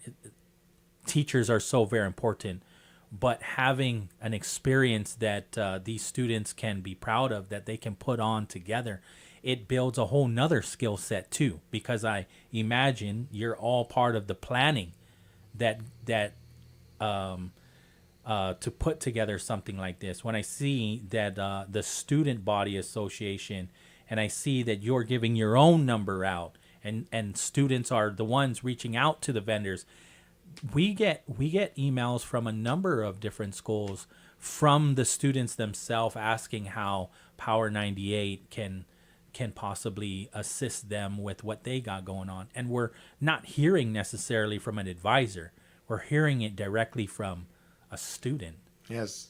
Yeah. I think that's really that's one of the best parts about being part of council, is that you really have to put yourself out there to go look.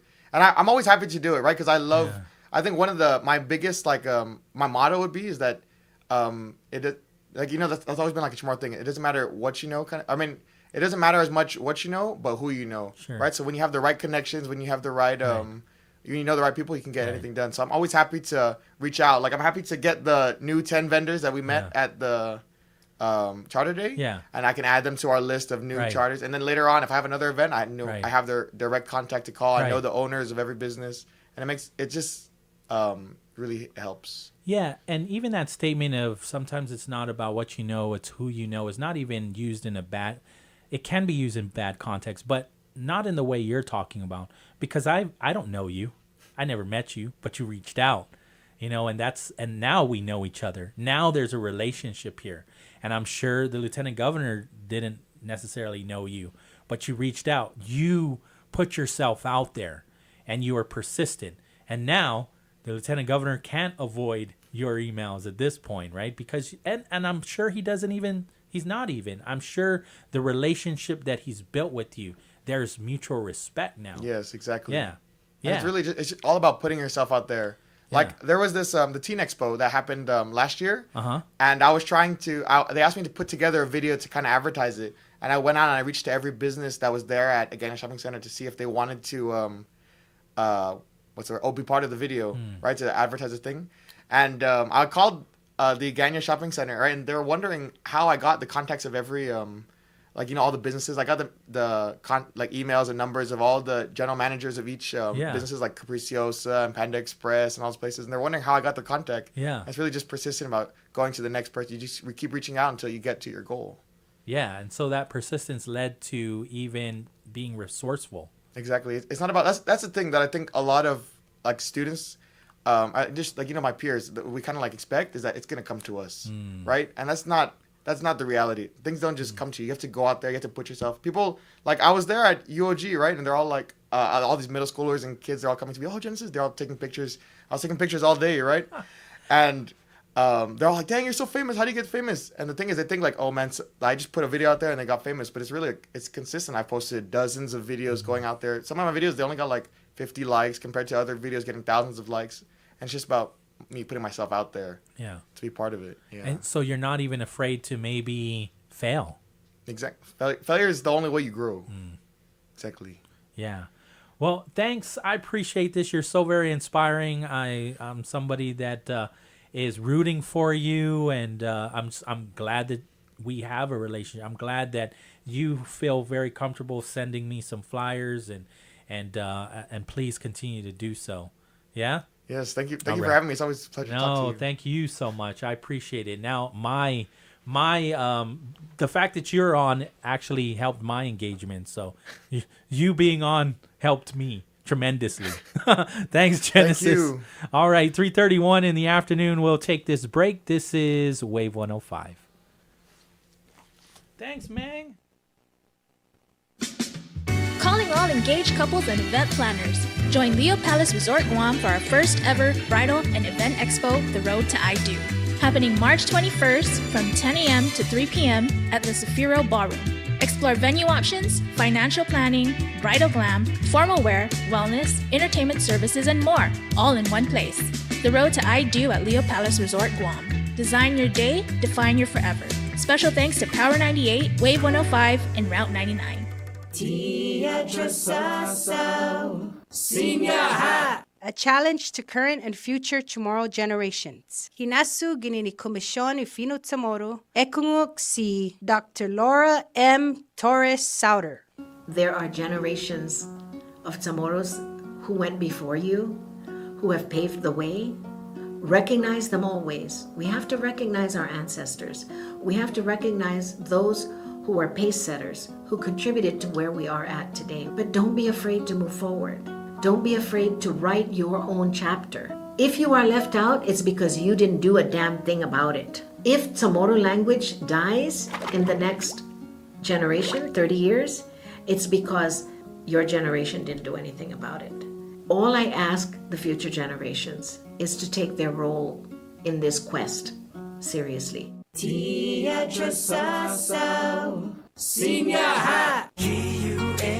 island in the sun. From Jigo to Malessu, this land is all that we know. Celebrate Mes Chamorro with us on Power 98 and the Guam Guide. We invite you to show your island pride in the Mes Chamorro Landmark Photo Challenge. From the Lottie Stone Park to Two Lovers Point, from the Inalahan Pools to the Malessu Bell Tower, we want to see you at your favorite Guam landmark. It's simple. Take a photo, upload your picture, and tag us on Instagram. The photo with the most likes wins. Special thanks to Vince Jewelers, Tony Roma's Local Jerk, and Fisheye Marine Park Guam. See the GuamGuide.com/Mes Chamorro contest for all your official rules and regulations. Biba, Mes Chamorro. I said this land is all that we know. We have have some exciting news at Bank of Hawaii. We're opening a new branch for your community at Micronesia Mall, conveniently located just minutes from our Harmon branch. We can help you open an account, apply for a loan, or take care of everyday transactions. So the next time you need to do your banking, visit us in Micronesia Mall and do your shopping too. Because with the right relationship, anything's possible. Visit BOH.com/Micronesia Mall. Bank of Hawaii. Member FDIC. The Clear the Lot sales event is happening now at Guam Auto Spot. Drive home a brand new Mitsubishi Outlander starting at just $26,995. Family sized, packed with safety, and priced to move. Looking for sporty and affordable? The 2025 Outlander Sport is now just $23,995. This is Clear the Lot. Limited inventory, no rain checks, and when they're gone, they're gone. Get pre-approved now at GuamAutospot.com or call 671-478-AUTO. March 7th is right around the corner, and you know what that means. It's Hagunya City Run and Block Party time. Join Bank of Guam for its annual 5K and Block Party, bringing the community together in the fight against cancer. Run for a cause and stay for the party. For more info and to register, visit bankofguam.com/events. Proceeds to benefit American Cancer Society and Guam Cancer Care. Bank of Guam, the People's Bank. Member FDIC. Jack here with the sound of a freshly cracked egg, sausage grilling, you busting out of your front door? Oh, hey, no rush. My 2 for $6 sausage croissants are available all day. Get so much more. Plus tax, limited time only. Price and participation may vary. Welcome to Jack in the Box.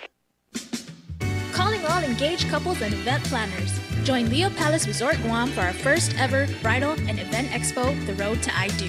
Happening March 21st from 10 a.m. to 3 p.m. at the Zafiro Ballroom. Explore venue options, financial planning, bridal glam, formal wear, wellness, entertainment services, and more, all in one place.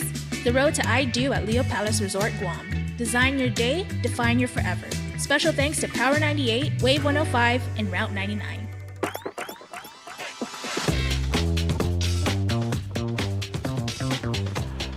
.36 in the afternoon, and right about now, it is time for our first look at traffic. He's going to let you know where to go and where not to go on your daily commute. We got Mr. Pauly Suba. Buenas. All right, let's break out our handy dandy Glimpses radio app here.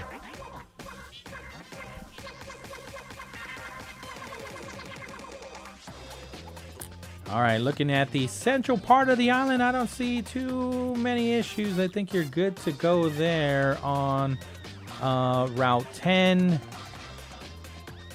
I do see some delays, some congestion on Route 8 heading towards the Tri-intersection.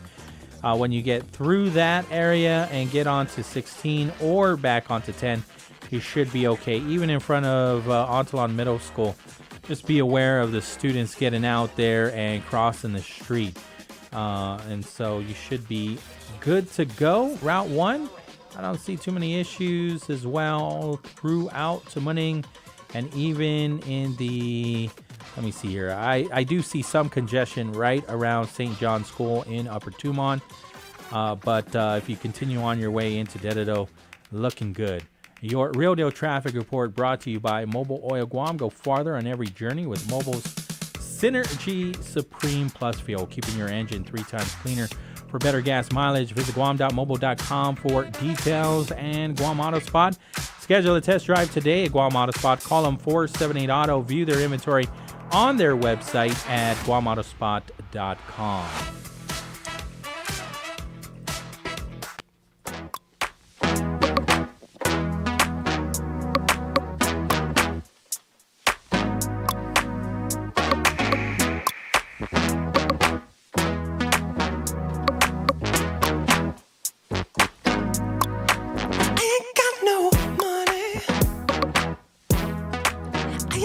Those other guys you hang around, and it's kind of funny. 671-922-1051 or 52 is the number. That is the access code to get to this gentleman right here, Mr. Pauly Suba. All right, welcome back. Let me see here.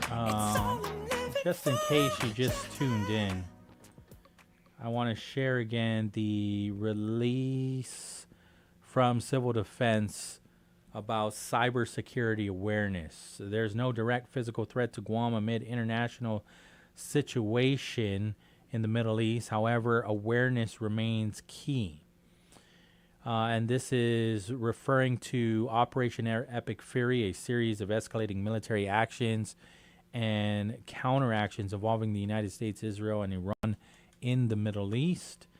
And Esther Agagi, the Homeland Security Advisor, says at this time, there is no direct physical threat to Guam related to the ongoing conflict.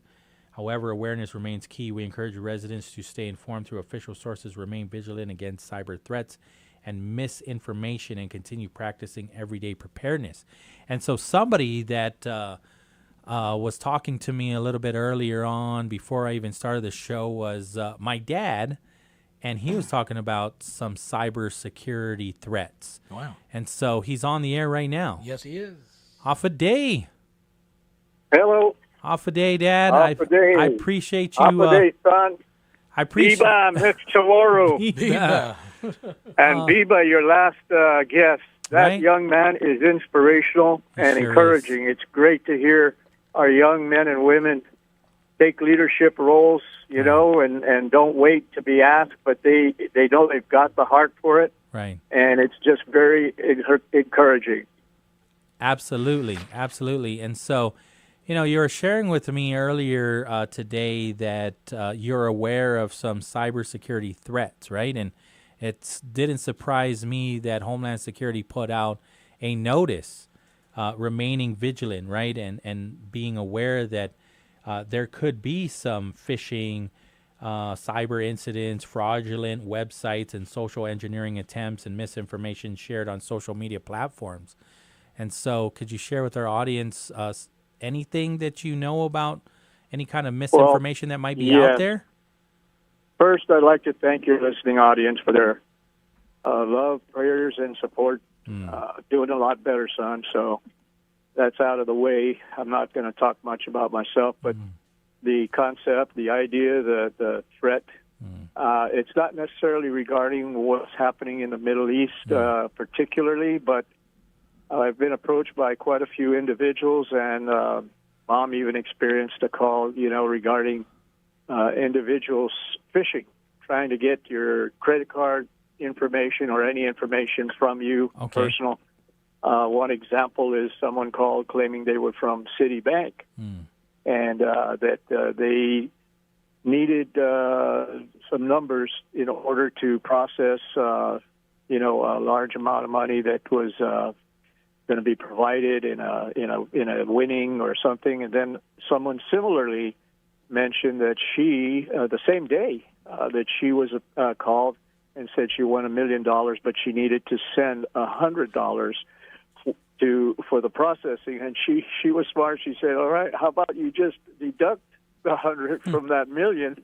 And then the phone caller hung up. But we advise people to make the reports so that these folks can be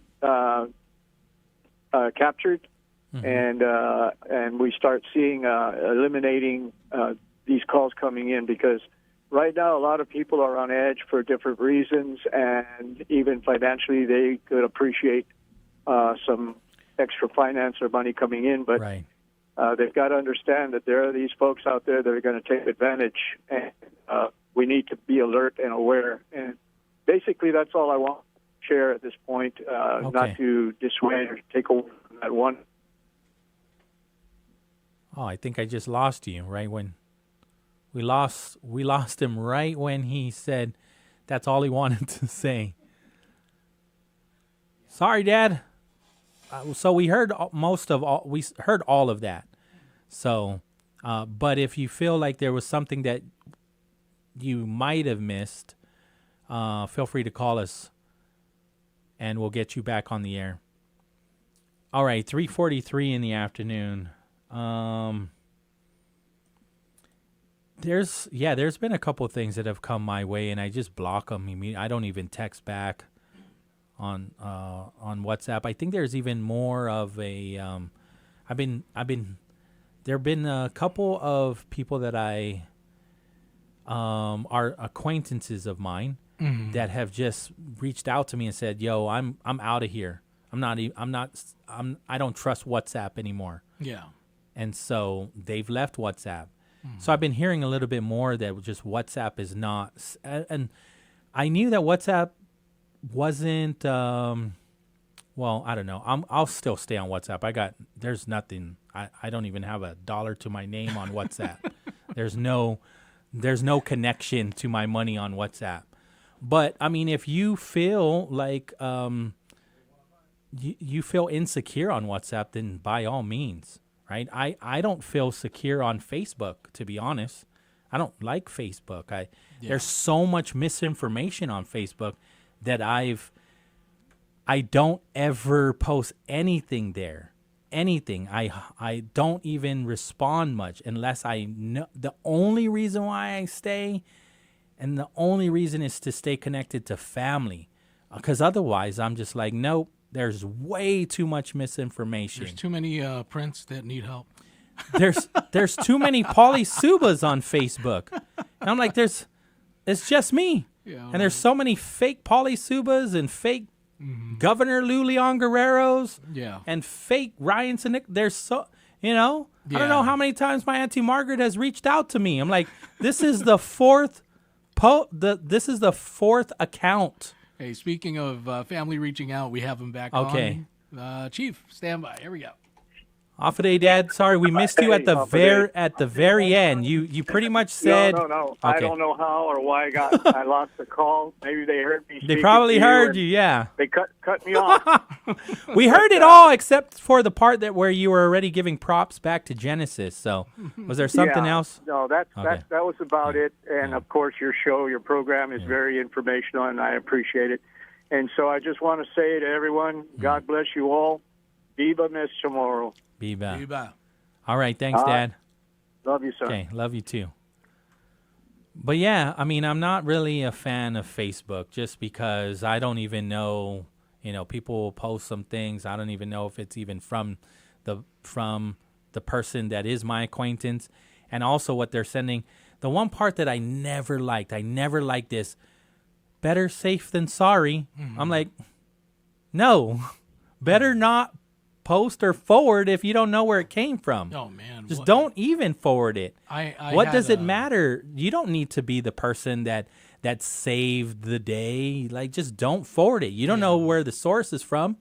Let it die. I had a Instagram account that I had since forever and a day, and then something happened where it's like, you need to change your email, right? And when I clicked it on, I couldn't even get back in. They locked me out. I can't even get in my own Instagram.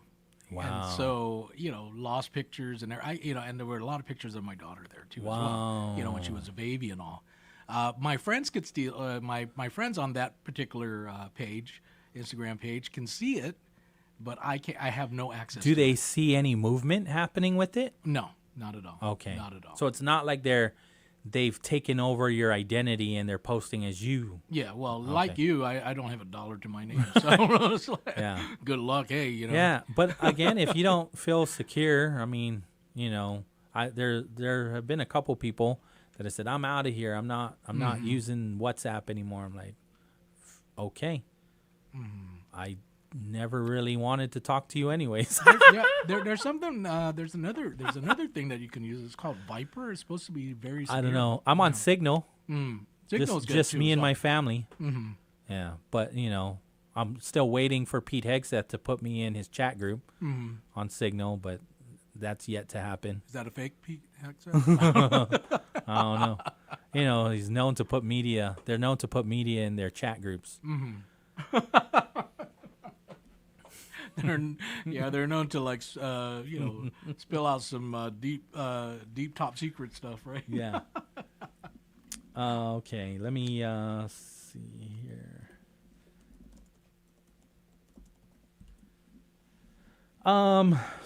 We do have our friends from the Bank of Guam that's going to be coming in to talk about the city run and block party. Yeah, that's supposed to be. Yeah. I've been to probably one or two, and okay. Man, First off, the amount of vendors that they have over there, awesome. I mean, I give kudos to Bank of Guam and all the people that organize this, because you can walk down there and feel like it's... You don't even need to run. Yeah. There's so much happening there. There was a basketball tournament going on while people were still running, making their way to the finish line. Right.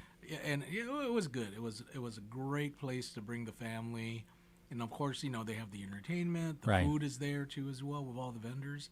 Man, it's what number is this one? The 7th, 8th annual? What? This is Bank of Guam's 54th Founders Day anniversary. Okay, but for the block party itself. 19th annual? What, 19 years they've been? So, wow. I mean, I think at one point it was called the EFIT Run. Okay. Right? Yeah. Yeah, so I'm not sure if they've called this the Hagåtña City Run and Block Party for 19 years, but they have definitely been doing a block party of sorts and a 5K of sorts for 19 years, and for a good amount of it, it was at their headquarters, right, in their parking lot, and then their run was called the EFIT Run, and I believe it's turned into this, and this has become even bigger. Yeah, and that's why they had to relocate it to the Plaza de España. Yeah. No, it's good. I intend on going there, just to see it all again. Right. So this is this Saturday, March 7th. And we'll talk to them, because we heard the rain is going to be a big factor this weekend. Well, they did cancel that one. They canceled the concert that we were just talking about. They're like, oh, so fast. Here we got another one. Well, that one was postponed because of the weather. Okay. J Boog, I believe June. Yeah. He'll be back in June, or he'll 5th, come here. something like that. So they're coming in today, and we'll get more information. But I know that last year over $70,000 were raised, 1,200 plus runners within the community, and hundreds of families impacted. And the proceeds this year will benefit American Cancer Society, the Guam chapter, and Guam Cancer Care. Okay. And so we'll talk to them around 4:30-ish. They'll be in studio. Okay. But for right now, let me see. I think we got time to... We got 9 minutes. I sent you a number of audio clips. And I am ready to go, sir. Yeah? Yeah. Okay, so let's do this, because I think we have time to play at least the first one. This is on Resolution 144-38. It was this morning, and basically it is Senator Sabina Flores's resolution, co-sponsored by Senator Therese Terlai, Senator Chris Barnett, and Tello Taitagui. And the resolution asks that two agreements between Guam and the U.S. Department of Defense, the 2008 Programmatic Agreement and the proposed 2025 Program Agreement, be withdrawn. The resolution also calls for the full use of the National Historic Preservation Act Section 106 process, which is meant to make sure federal projects do not damage historic or cultural sites. The goal is to better protect Chamorro cultural resources for future generations. And so here is former Congressman Dr. Robert Underwood, and he is the current chairman of the Pacific Center for Island Security, and we'll play a little bit of his testimony this morning. Okay, I got time lapse 1658. Yes. Okay, 1658. Here we go. Ocean resources. In some ways, the programmatic agreement relabeled the problematic agreement by some of our friends here, which is under consideration, purports to carry out this purpose by mentioning Chamorro cultural and historical resources, mostly archaeological.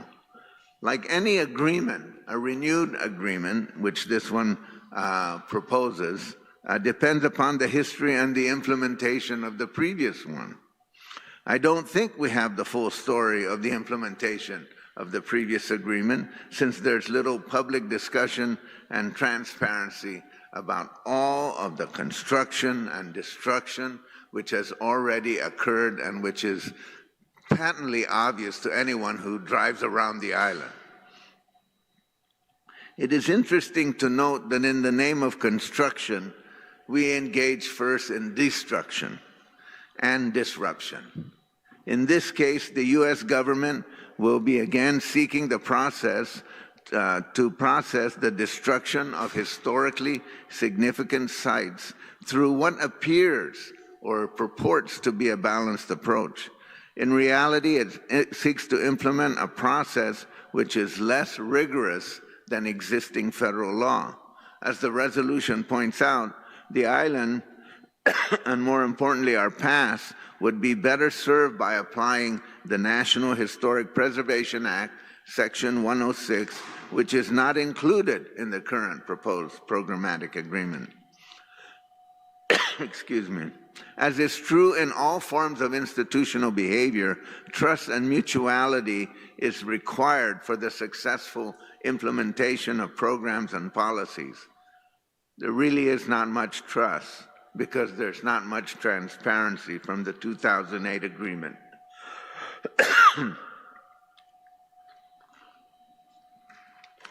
And the results of the implementation of that document. When there's little trust, there must be processes of verification and increased mutuality. In point of fact, there's a reduction in mutuality in the proposed agreement. And I add this very significant part as well. Excuse me.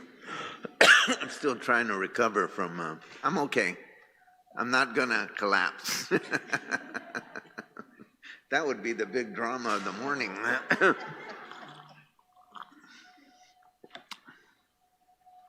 In addition to this, the draft agreement doesn't mention any provisions to address environmental impacts associated with constructions or operations, including the effects of runoffs in order to protect the aquifer.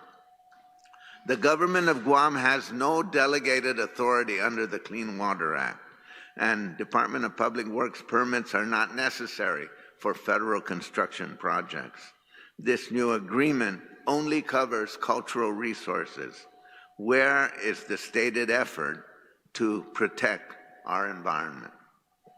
I know that many will say the federal government is already obligated to adhere to environmental standards. I hasten to point out that those standards are being significantly weakened under the current Trump administration. The need to increase transparency and mutuality based on environmental disruption and degradation is also there. And I urge the legislature to raise those concerns as well. The two most ominous words in this rapid militarization of our island is destruction and mitigation. I love that word, mitigation. There will be resources destroyed and there will be environmental assets disrupted. And as always, there will be proposed mitigation projects outlined. The end result will be a new series of what we could refer to as DMZs on the island, destruction and mitigation zones, and the island will be populated with them. I sincerely hope that in anticipation of that need to so-called mitigate, we can get beyond such efforts and empower our own local agencies so that there is more mutuality and transparency. Thank you. All right, so he says the proposed programmatic agreement with the U.S. military claims to protect some moral, cultural, and historical resources, especially archaeological sites. However, he said any new agreement must be judged based on how the previous agreement was actually carried out. According to Underwood, the public has not been given a clear explanation of what happened under the 2008 agreement.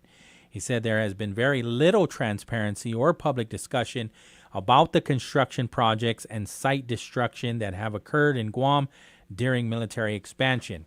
He also states that the large construction projects often begin by clearing or destroying existing sites. Said the federal government appears to be using a process that allows historically important sites to be destroyed while presenting it as a balanced approach. But in reality, he believes the process is weaker than what federal law already requires. He wants to use the full Section 106 process under the National Historic Preservation Act. And basically, that's what the resolution says as well. It says the process requires stronger review and consultation before historic sites can be affected. He also points out to a lack of trust and transparency and says trust is important when government works together on major projects. There is little trust right now because people have not seen clear information about what has happened under the 2008 agreement. When trust is low, he said there should be more oversight, verification, and cooperation, not less. And the 2025 proposed programmatic agreement is actually getting rid of the public input. 4 o'clock on the dot. We'll get into this more on the other side of the CBS News with more testimony from this morning's public hearing. KGUM-FM in Dededo, Guam. This is CBS News on the Hour, your home for original reporting. I'm Michael Toscano. Residents near the U.S. Embassy zone in Qatar are clearing out after Iranian attacks in that country and other Persian Gulf nations. Reporter Dale Gavlak is monitoring the situation from Amman, Jordan. Qatar's authorities have begun evacuating residents near the U.S. Embassy in its capital, Doha. The Interior Ministry saying it was a temporary precautionary measure. Officials say the move is aimed at safeguarding public safety. Qatar is home to the biggest U.S. military installation in the Middle East. Qatar security agencies also announced the arrest of 2 spy cells working for Iran's Islamic Revolutionary Guard. Stock shares have opened sharply higher in Asian markets after Wednesday's Wall Street rebound, with oil prices resuming their upward climb. Shipping through the key Strait of Hormuz has been severely restricted because of the war in the Middle East, and correspondent Kelly O'Grady tells us the effect is now showing up at gas pumps here. U.S. consumers are already feeling the impact of the conflict with Iran. In just 1 week, the national average for a gallon of regular is up about 22 cents. Cuba is filing terrorism charges against 6 suspects it claims were aboard a Florida flag speedboat involved in a firefight with Cuban soldiers. CBS News correspondent Cammie McCormick has more. 4 of the occupants of that speedboat were killed, including an American citizen. 6 others detained, and one of them is believed to be a U.S. citizen. The Cuban government says it seized high-powered weapons and nearly 13,000 rounds of ammunition from the boat. The terrorism charges carry possible sentences of up to 30 years in prison or even the death penalty, though Cuba halted executions in 2003. Health Secretary Robert F. Kennedy Jr. says the Trump administration is zeroing in now on sugar levels in popular drinks. Kennedy says companies may have to show safety data for highly sweetened beverages. CBS News medical contributor Dr. Celine Gounder. There have been efforts in the past to reduce the consumption of sugar-sweetened beverages, especially with taxes on sugary drinks. Taxes similarly have helped curb smoking rates. Dr. Gounder is KFF Health News editor-at-large. Rhode Island's top prosecutor says hundreds of children were sexually abused by Catholic clergy there over decades. Attorney General Peter Nerona released the report after a multi-year review, finding that 75 clergy molested more than 300 victims since 1950, but officials stress that the number of both priests and survivors is likely much higher. Nerona writes that he hopes the review will lessen the likelihood of future child sex abuse. Diocese record shows that it often transferred accused priests to new assignments without contacting law enforcement. Allison Keyes, CBS News. This is CBS News. It's one of the most successful law and justice programs in television history that continues to uncover the truth. 48 Hours, Saturday on CBS and streaming on Paramount+. Carpal tunnel syndrome, heart failure that doesn't improve with common medicines. These are some signs and symptoms associated with ATTR-CM, or the cardiomyopathy of ATTR amyloidosis, a serious heart condition with symptoms that get worse over time. Amvuttra, vutrisiran, is a prescription medicine given by a healthcare provider that treats ATTR-CM in adults to reduce heart-related death, hospital stays, and urgent visits. In a clinical study, Amvuttra was proven to help people live longer and have fewer heart-related hospital stays and urgent visits over 3 years compared to placebo. Amvuttra lowers the amount of vitamin A in your blood, which can affect vision. Other side effects include pain in the arms or legs, pain in the joints, and shortness of breath. These are not all the possible side effects of Amvuttra. For prescribing information, call 1-833-256-2748 or learn more at amvuttra.com. Ask your doctor about Amvuttra for ATTRCM. New research suggests sleeping late could be just as bad for your health as having insomnia. Chinese researchers, writing in the British Medical Journal, wanted to see whether sleeping habits have any effect on diabetes risk. Based on data from 23,000 adults in the U.S., they found those who had the occasional weekend lie-in to make up for sleep deprivation during the working week were okay. But otherwise, getting too much sleep turned out to be just as bad for diabetes risk as getting too little. The perfect amount of sleep to get each night, they say, 7 hours and 18 minutes. Vicki Barker, CBS News, London. A new lawsuit says Google's Gemini chatbot fueled a man's delusions and nearly pushed him to commit a violent event near Miami's airport before he killed himself. The man's father is suing Google for wrongful death and product liability. The suit says his son spoke to Gemini as if it were his AI wife, which guided him to stage a catastrophic accident. Michael Toscano, CBS News.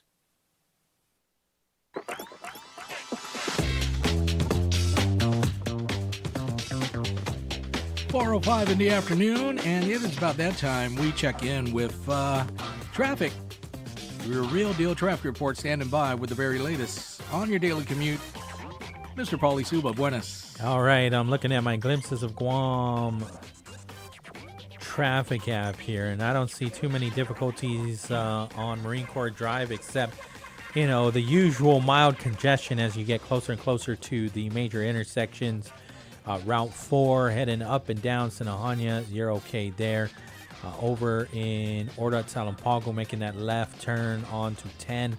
Looks decent. I mean, 1 or 2 traffic lights, right? Depending on the car in front of you. Hopefully they're not on their cell phone, because it's never you, right? It's never you on your cell phone. Of course not, yeah.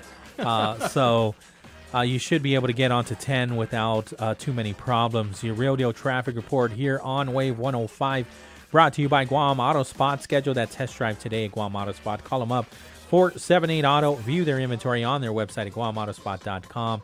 That number again is 478-AUTO. And your Real Deal Traffic Report also brought to you by Mobile Oil Guam. Go farther on every journey with Mobile Synergy Supreme Plus Fuel, keeping your engine 3 times cleaner for better gas mileage. Visit guam.mobile.com for details. A challenge to current and future tomorrow generations. Hinasu ginini Komisyon Ifino Tamoro, Ekunguk si Dr. Laura M. Torres Sauter. There are generations of Tamoros who went before you, who have paved the way. Recognize them always. We have to recognize our ancestors. We have to recognize those who are pace setters, who contributed to where we are at today. But don't be afraid to move forward. Don't be afraid to write your own chapter. If you are left out, it's because you didn't do a damn thing about it. If Chamorro language dies in the next generation, 30 years, it's because your generation didn't do anything about it. All I ask the future generations is to take their role in this quest seriously.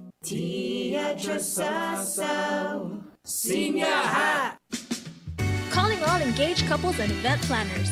Join Leo Palace Resort Guam for our first ever bridal and event expo, The Road to I Do. Happening March 21st from 10 a.m. to 3 p.m. at the Zafiro Ballroom. Explore venue options, financial planning, bridal glam, formal wear, wellness, entertainment services, and more, all in one place. The Road to I Do at Leo Palace Resort Guam. Design your day, define your forever. Special thanks to Power 98, Wave 105, and Route 99. GUAM island in the sun, from Jibu to Malete. This land is all that we know. Celebrate Mes Chamorro with us on Power 98 and the Guam Guide. We invite you to show your island pride in the Mes Chamorro Landmark Photo Challenge. From the Lottie Stone Park to Two Lovers Point, from the Inalahan Pools to the Malesu Bell Tower, we want to see you at your favorite Guam landmark. It's simple. Take a photo, upload your picture, and tag us on Instagram. The photo with the most likes wins. special thanks to Vince Jewelers, Tony Roma's Local Jerk, and Fisheye Marine Park, Guam. See the GuamGuide.com/Mes Chamorro contest for all your official rules and regulations. Viva Mes Chamorro!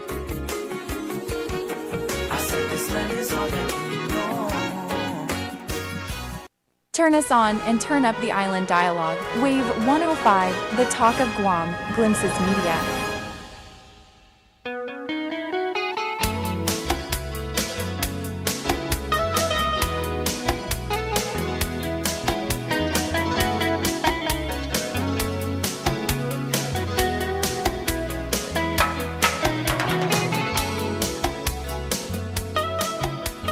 In the afternoon, we are KGUM, Wave 105. This is the Brightside, and he is Mr. Pauly Suba. Buenas. We want to shout out our friends from our sponsors, Chili's Grill and Bar at Chili's. More life, great food, and memories happen here. Micropack, powering your business with cutting-edge tech. Visit Micropack today. Take your business to the next level. Subway, eat fresh. In just a few clicks, order online at subwaypacific.com for pickup at your convenience or for delivery at your doorstep. And GTA, we start with you. Time to start the 4 o'clock hour on the bright side here on Wave 105.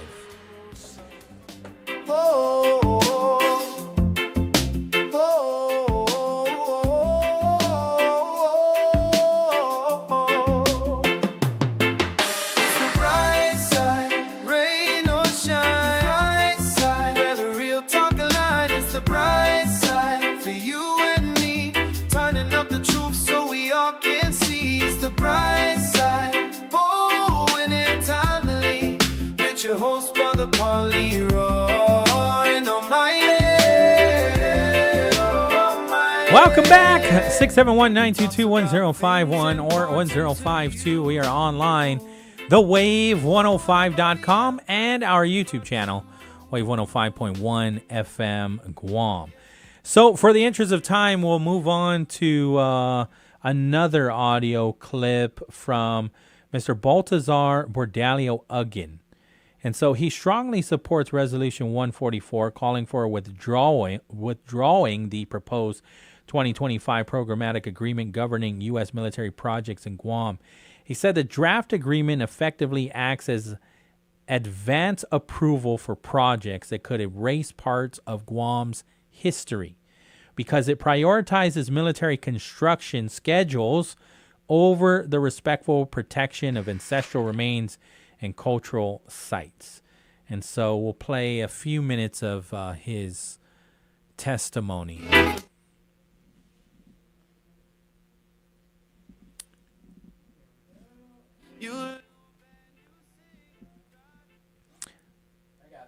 Is especially disturbing to me on 4 points. The first one that I think is like a central flaw. It's the commander as judge. Under Stipulation 13, the JRM commander is the final authority on all disputes.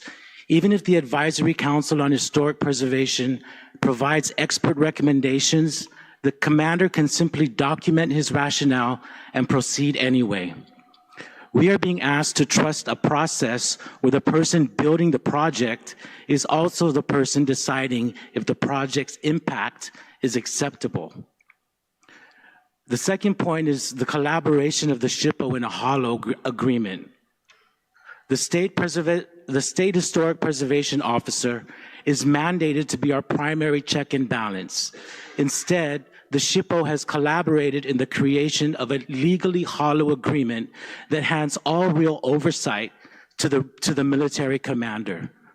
By being a party to the creation of this draft, the SHPO has essentially abdicated his duty to the people of Guam. This draft allows a military cultural manager to be the gatekeeper who decides if our ancestors are significant enough to warrant protection, while allowing private contractors to hold our ancestral remains and artifacts in their laboratories. The third point is emergency erasure, stipulations 13 and 9B.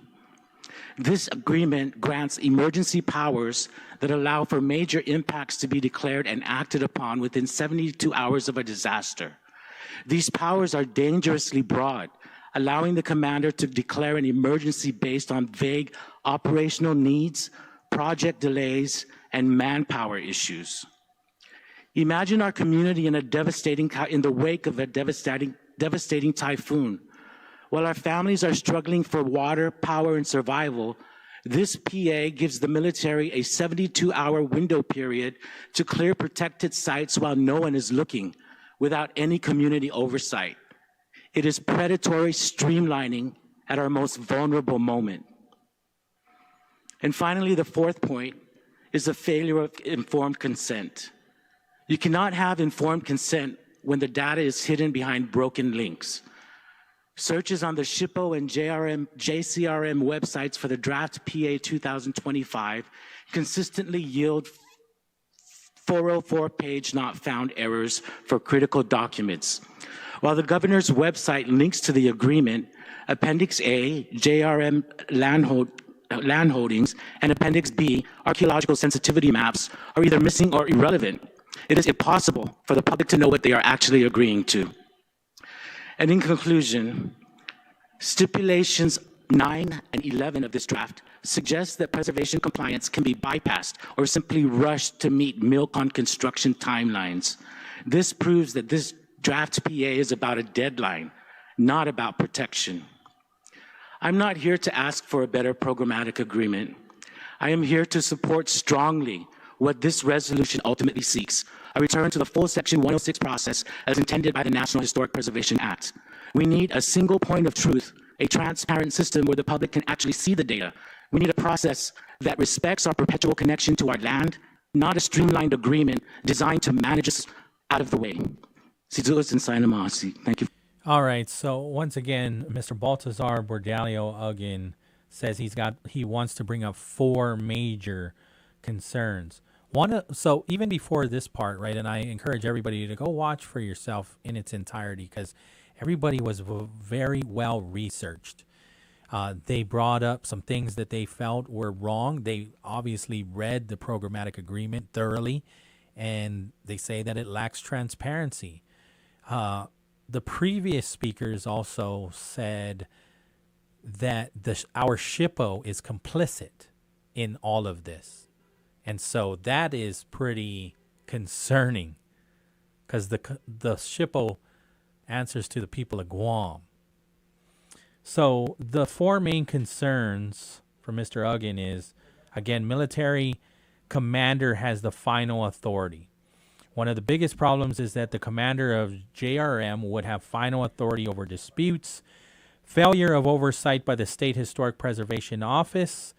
He says the SHPO, the State Historic Preservation Officer, is supported to act as an independent safeguard protecting Guam's cultural heritage. However, he believes the SHPO helped create an agreement that weakens oversight and gives most decision-making power to the military commander. 3, emergency powers could allow rapid site impacts. He said another concern is the agreement's emergency provisions. Under certain circumstances, the commander could declare an emergency and allow actions that impact cultural sites within 72 hours. And he warns that after a major disaster such as a typhoon, while the community is focused on recovery, the military could use this authority to clear protected sites quickly without public oversight. And then 4, lack of public access to information. He said the public cannot provide informed consent about the agreement because important documents are missing or difficult to access online. And he said attempts to find the agreement on SHPO and JRM websites often result in broken links or pages not found errors. And he says some of these documents are land maps of military holdings, archaeological sensitivity maps, and they're missing or incomplete. Without access to those materials, he said the public cannot fully understand what the agreement would follow. He also said sections of the draft agreement suggest that the historic preservation requirements could be rushed or bypassed to keep military construction projects on schedule. Oh, the director's online. Yes, we have her on online, Miss Maria Guam, Pangolin. Guam Election Commission. Wow, breaking news. No. Best way to check. Miss Maria, you're online. Half a day. Half a day. Thank you so much. So what do we owe this honor? Well, we wanted your help. Okay, yes, absolutely. We wanted your help to let our folks know, our island community know, that the island-wide cleanup and voter registration drive for this Saturday has been postponed. Okay, due to the weather. Due to the weather. Understood. And so this, again, I saw the flyer, but I don't have it in front of me. Could you remind me where people were supposed to meet? They were supposed to meet at Dedido, Hagåtña, Inalahan, and Haget. Haget at the mayor's, I think at the mayor's offices, if I'm not mistaken. Dedido, Haget, Inalahan. I missed one more. Dedido, Haget. Dedido, Hagåtña, Inalahan, and Haget. Got it. And so, understanding now, because of the weather, you've postponed it or canceled it altogether? We've postponed it, and we'll put out word when we'll put out a press release when we're ready, when we can safely reschedule. Thank you so much. I appreciate this. We'll share this today and tomorrow to let everybody know. What time was it supposed to be, so I can just remind everybody? 6:30 a.m. Yes, and we already sent out a press release. Got it. Okay. So you should have received it. Okay. And if you didn't, let us know. Okay, will do. Si Zeus Masi, Pauly Suba. Magumas. See you soon. See you soon. All right, there you go. So if you are going to partake in the cleanup with the Guam Election Commission, 6:30 a.m. this Saturday, it has been postponed. You were asked to meet at the Dedido, Hagåtña, Inalahan, or Haget mayor's office, but again, that has been postponed. So I'll look at my email and see and get even more details. Yeah. Okay, so I think we can go hit one more before we get to the break. I got Cruz set up already. Yes. Okay. So Miss Cruz, Veronica Cruz, is an artist. She's a student at the University of Guam, and she's a mentor in the Famagoan Farmers Program. She teaches youth about sustainable agriculture, community responsibility, and the importance of maintaining a connection to the land. And so she also testified. And, you know, to be honest with you, I would be more than happy to share different sides, opposing and for. Nobody came to oppose the resolution. Wow. Well, that's good. So all I have to share with you, all I have to share with you are those that are in favor of the resolution, which opposes the programmatic agreement. Well, problematic. Problematic. Those are their words. But I can think for myself too. And I see some problems as well. Okay, so I'll just move on. So she testifies in support of the resolution, right? She said the draft agreement is too short and too general, especially considering that military construction projects could have long-term consequences for Guam. Let's do this. Let's actually take this break because I don't want to get to this and then just go to the break. I know our friends from the Bank of Guam are ready to come over here, and so we can always pick this up. I know we have another hour and a half to go, and so we'll just carve out some time for our friends at the Bank of Guam and talk about the Hagåtña City Run and Block Party that's scheduled for this Saturday. We'll be right back, 4:23 in the afternoon.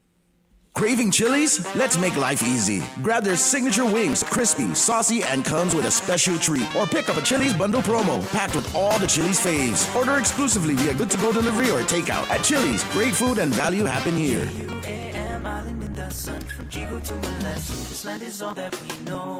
Celebrate Mes Chamorro with us on Power 98 and the Guam Guide. We invite you to show your island pride in the Mes Chamorro Landmark Photo Challenge. From the Lottie Stone Park to Two Lovers Point, from the Inalahan Pools to the Malesu Bell Tower, we want to see you at your favorite Guam landmark. It's simple. Take a photo, upload your picture, and tag us on Instagram. The photo with the most likes wins. Special thanks to Vince Jewelers, Tony Roma's Local Jerk, and Fisheye Marine Park Guam. See theguamguide.com/Mes Chamorro contest for all your official rules and regulations. Viva Mes Chamorro! Level up your fitness routine with Subway's new Fresh Fit collection, built to fuel your day with better-for-you subs. Each new Fresh Fit sub is packed with protein, stacked with a full serving of veggies, all under 500 calories. Give it to the guilt-free pleasures of the new Fresh Fit subs only at Subway. Eat fresh, feel good. Calling all engaged couples and event planners. Join Leo Palace Resort Guam for our first ever bridal and event expo, The Road to I Do. Happening March 21st from 10 a.m. to 3 p.m. at the Zafiro Ballroom. Explore venue options, financial planning, bridal glam, formal wear, wellness, entertainment services, and more, all in one place. The Road to I Do at Leo Palace Resort Guam. Design your day, define your forever. Special thanks to Power 98, Wave 105, and Route 99. The Clear the Lot sales event is happening now at Guam Auto Spot. Drive home a brand new Mitsubishi Outlander starting at just $26,995. Family size, packed with safety, and priced to move. Looking for sporty and affordable? The 2025 Outlander Sport is now just $23,995. This is Clear the Lot. Limited inventory, no rain checks, and when they're gone, they're gone. Get pre-approved now at guamautospa.com or call 671-478-AUTO. Mausonia ifinota. Hinasu ginini komisyon ifinot sa moro. Ekungok si Senora Hope Cristobal. Iparatazogha ifino. Paratafanfino sa moro. Zano tana siguro na makompreprendi hit. Zangin iume kungok tigef siguro. Debdi tana kloklaro. Lo mahput na lo lingsa pa ako na tempo todo megay no na problema no ti manali hit con tempo leko na zangin man fino English tasigi man fino Zamoro tia chasasa senior hat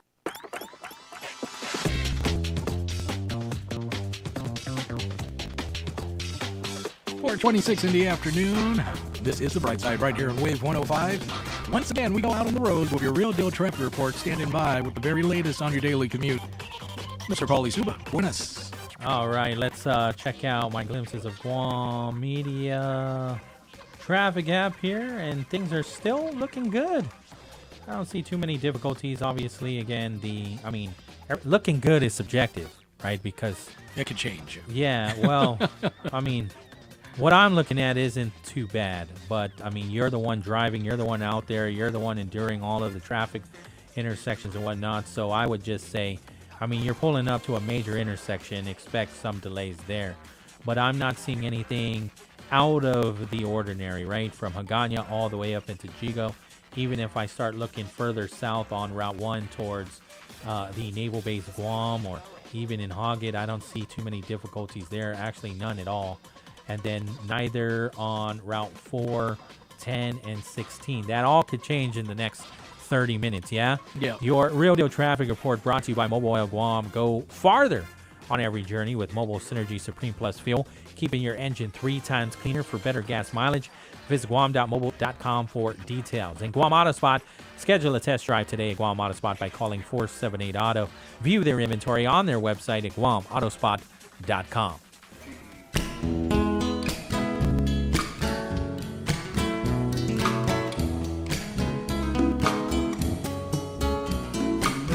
How long I love you, knows I love you still. Will I wait a lonely lifetime? If you want me to, I will.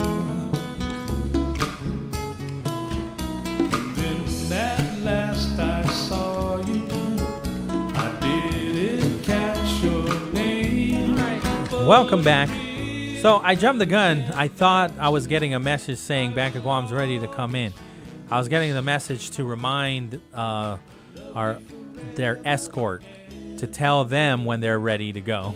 So we're not quite ready for them, which is fine. We'll just keep this light, and then as soon as I see them walking by us from the Power 98 studio, I'll just tell them to come right in, and we're just going to get into it. Actually, no, because I don't really want to do that to them either. What we'll do is Ryan will just play like a quick song to prepare us for them.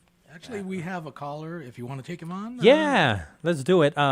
We have Joe Malik. Joe Maulik, Afade, senor. I apologize. I'm glad to take you, senor. Always glad to take you, but I do have some guests coming in, so I apologize if we cut you short. But go ahead, senor.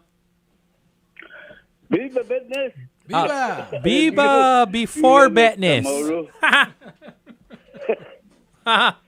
Okay. Afade, senor. What's going on, my friend? Oh, watching TV on the Army guys, National Guard. The 6 of them. Yeah. Captain Cody A. Cork, 35 years old, of Winter Haven, Florida. Sergeant First Class Noah Tatejins, 42 years old, of Bellevue, Nebraska.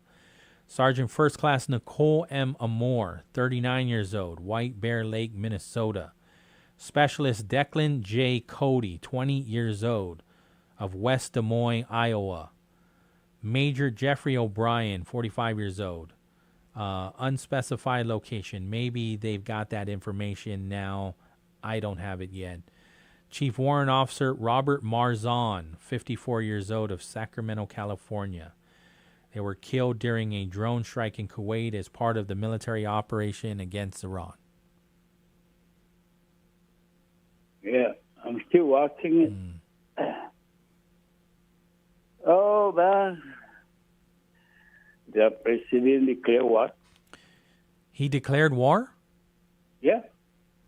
Really? I mean, we know that he has his operation, right? And it's ongoing, but I think only Congress can declare war.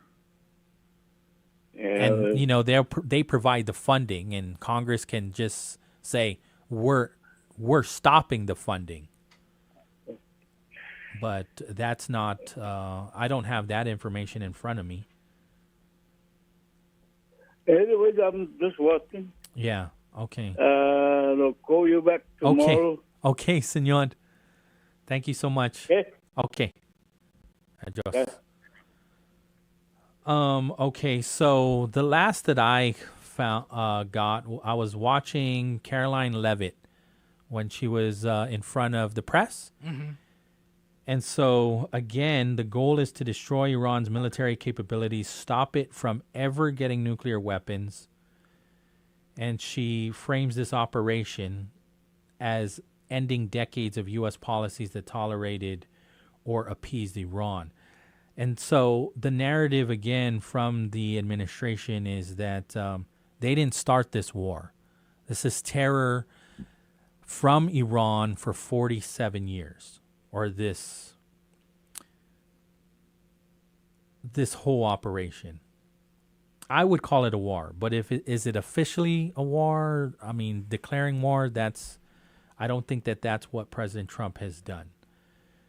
Again, the four main objectives: destroy Iran's missile program, which would eliminate ballistic missiles and missile production facilities, destroy Iran's navy.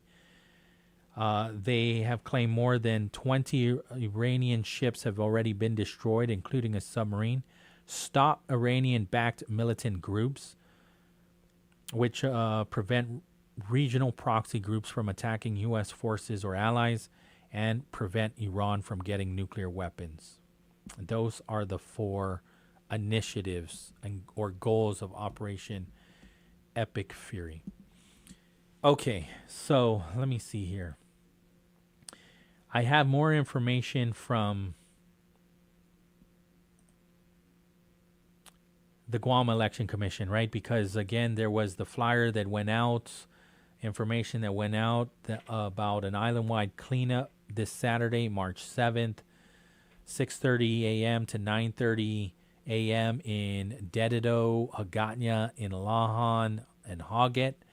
And they were also going to be providing service learning hours that would be available for students. There would also be an on-site voter registration for the 2026 elections. And unfortunately, because of the rain and whatnot, and, out of an abundance of caution, right? I mean, these are kids. They have postponed this island-wide cleanup. So it will not be happening. So if you have signed up for this, if you signed up your kids, if your kids asked you to drop you off to this island-wide cleanup, either in Dededo, Hagåtña, in Lahan, or Hagen, let them know that it has been postponed due to inclement weather. And we are very aware that we are going to get some rain between Friday night and midweek.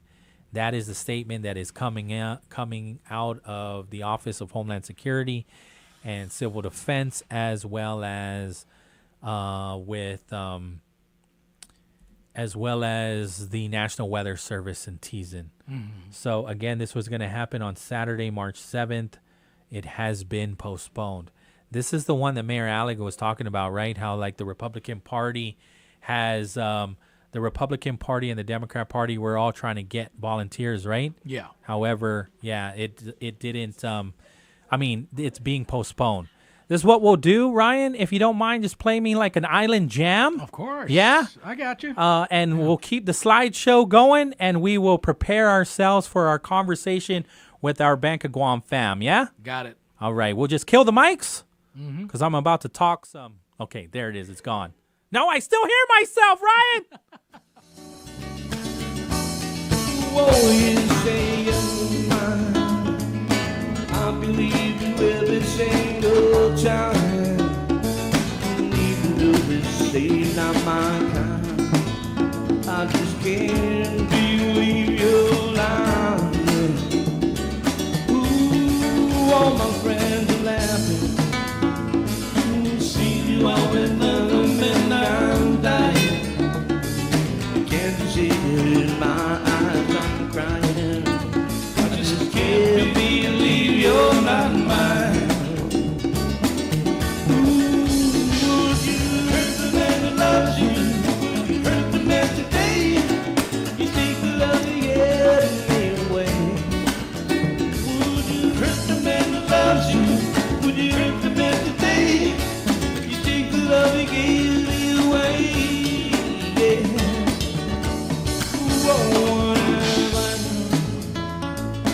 All the time I guess it was just fun, and I keep away the sweetest girl I knew. You're a woman just for you. Oh, would you hurt the man that loves you? Would you hurt the man today? You take the love you got me away. Would you hurt the man that loves you? Would you hurt the man today? Get me away. Oh, I know I never know the truth. I know that you're as good as all you want. I can run, no, I can run. Did I give Diana good? I fooled around before when I was tired, and now I'm sleepy at night. But I still be a fool all my life. Oh baby, would you hurt the man that loves you? Would you hurt the man today? 438. Welcome back to the show. This is The Brightside right here on Wave 105. Standing by the host of the show, Mr. Pauly Suba. Buenas. All right, we are ready to go. And I think a whole bunch of people are ready to go for the 19th annual Hagåtña City Run and Block Party. Thank you so much for hanging out with us here on Wave 105. And I'll just allow you guys to introduce yourselves. Mr. Regis, you can go first. Cool. Thanks, Pauly, for having us today. Hi, everybody. John Regis from the Bank of Guam. All right. And Miss Elena? Afternoon. I'm Elena Santiago from the American Cancer Society, All Guam right. office. And so from my understanding, proceeds will go to the American Cancer Society Guam office. And Guam Cancer Care. Yes. Perfect. And I think the first question a lot of people just want to know is are we still on? Yeah, so we are still on. Yeah. We did get some of the notices, and we are assessing. Okay. And, if we make any decisions, we will ensure that it's posted all over our social media and work with you guys to get that message out. Yes, we will be here for you because I know plenty of people are planning. They've already scheduled out their whole weekend for this.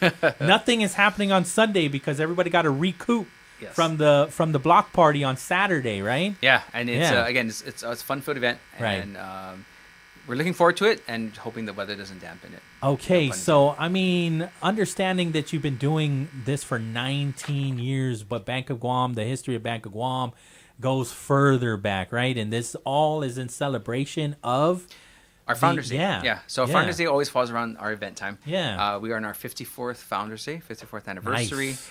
19th year for the run, and then this is our 9th year since we've had our block party. So we turn 55 next year, and so it's only going to get bigger and better. You've got branches all over the Pacific, right? Across Micronesia, yeah. And then do you still have the affiliation over in San Francisco? We do. It's Tassi Bank, Division of Bank of Guam, and they're actually on island they for an excursion, or some of our customers. This? Yes, for our excursion and for our customers and employees. Right. It is still cool to see the sign there in San Francisco, my favorite city, right? My favorite football team. But I do have to say, it was so cool to see Bank of Guam there. Is the sign anywhere? So the sign has been changed to Tassi Bank, Division of Bank of Guam. But we do have a room that kind of has all the history since 1988, I believe. It's pretty cool. Pretty cool to see what we have as memorabilia. I always brag that the Bank of Guam are 49er fans. Not all of us. Just to be clear, not all of us. Man, you ruined it for me. Seahawks. Raiders. All right. So just to be clear, though, can you give us more details, right? What you know now that you can share with us? Yeah. So the run is down at Skinner's, and we begin in front of the Guam Museum. Right. Showtime's at 4:30, and go time is at 5:30. Okay. It is a chipped run, and walkers and runners. Fair cheating. No fair cheating. Walkers, runners, thanks to Guam Running Club, Manny and Mr. Taidagui. Walkers, runners, strollers, of course, is welcomed for the run. No pets, just for safety reasons, but the block party, definitely bring your pets and family, and just make sure they're on the leash. Well, from last year, I think Ryan is with me, that we didn't even need to run. There's so much happening there, right? Yes. So our stage actually opens at 5:30 once the run starts.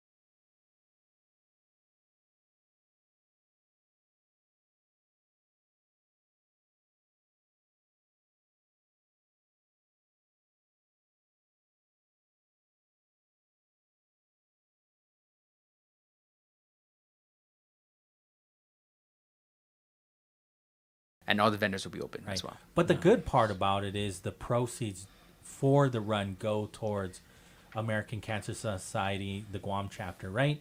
And Guam Cancer Care. And so, Elena, if you can just share the mission of American Cancer Society, the Guam chapter. Sure. So our mission is, improving the lives of those people facing cancer and their family. So just talk to me a little bit about some of that patient support, the advocacy. Yeah, so the patient support portion, we do provide services such as transportation assistance for patients who are undergoing active treatment. We're able to provide gas carts for those. We do house a wig closet and a breast closet specifically for our breast cancer patients. So those are all available for our patients locally who are doing treatment here on Guam. If patients are needing to go off island, we do have programs for them as well, like a partial financial reimbursement for their hotels and so forth. So they definitely can reach out to our Guam office, call us at 477-9451. They'll speak with me directly and I can provide all that information to them. And if you could just correct me, I don't know the answer to this. Is this the first time you're partnering with Bank of Guam? No, we've been partnering over the years, I think, since we began our block party. Okay. Our mission, especially with our events, is especially the signature event, it's always been to support cancer. Our founder and his predecessor, our former CEO as well, had unfortunately succumbed to cancer and passed.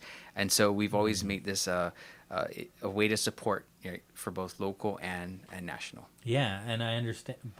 We're seeing that both beneficiaries are assisting those that are dealing with cancer, right? Either survivors going through it. Families also appreciate.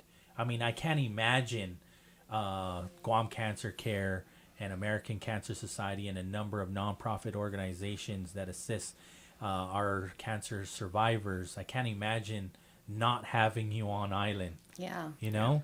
I mean, in our island, in one way, shape, or form, you either know someone that has been afflicted, right? Right. And it's just it's our way of making sure we get back to support those families. And this is why I appreciate so much businesses that see the importance of giving back to the community. And it is not lost on me that Bank of Guam always gives back to this island on so many levels, and this is one way. Yeah, this is our signature event. Yeah, so, yeah. And so let's talk a little bit more about the other events that are happening throughout the day. Yeah, so throughout the day, we start as early as 2 p.m. with our Clutch Guam guys. Okay. Are they doing basketball They're again? running the 3-on-3 basketball for middle school girls and boys. Yes. So update on that, the registration is closed. We are full to the brim, and so that's why we will be starting the competition from 2 o'clock in the afternoon. Yeah. Again, just a little bit on the run. Run begins at show times at 4:30, go times 5:30. It is a prize money run, so top overall male and female. First is $750, second is $500, and third is $250. Your registration includes your race bib, your runner's shirt, a drawstring bag, and of course our post-race refreshments. And our hydration station has always been sponsored by Foremost Coca-Cola. So thank you guys for that support. Thanks for bringing that up because I totally missed that part. There it is. Yeah, this is rare.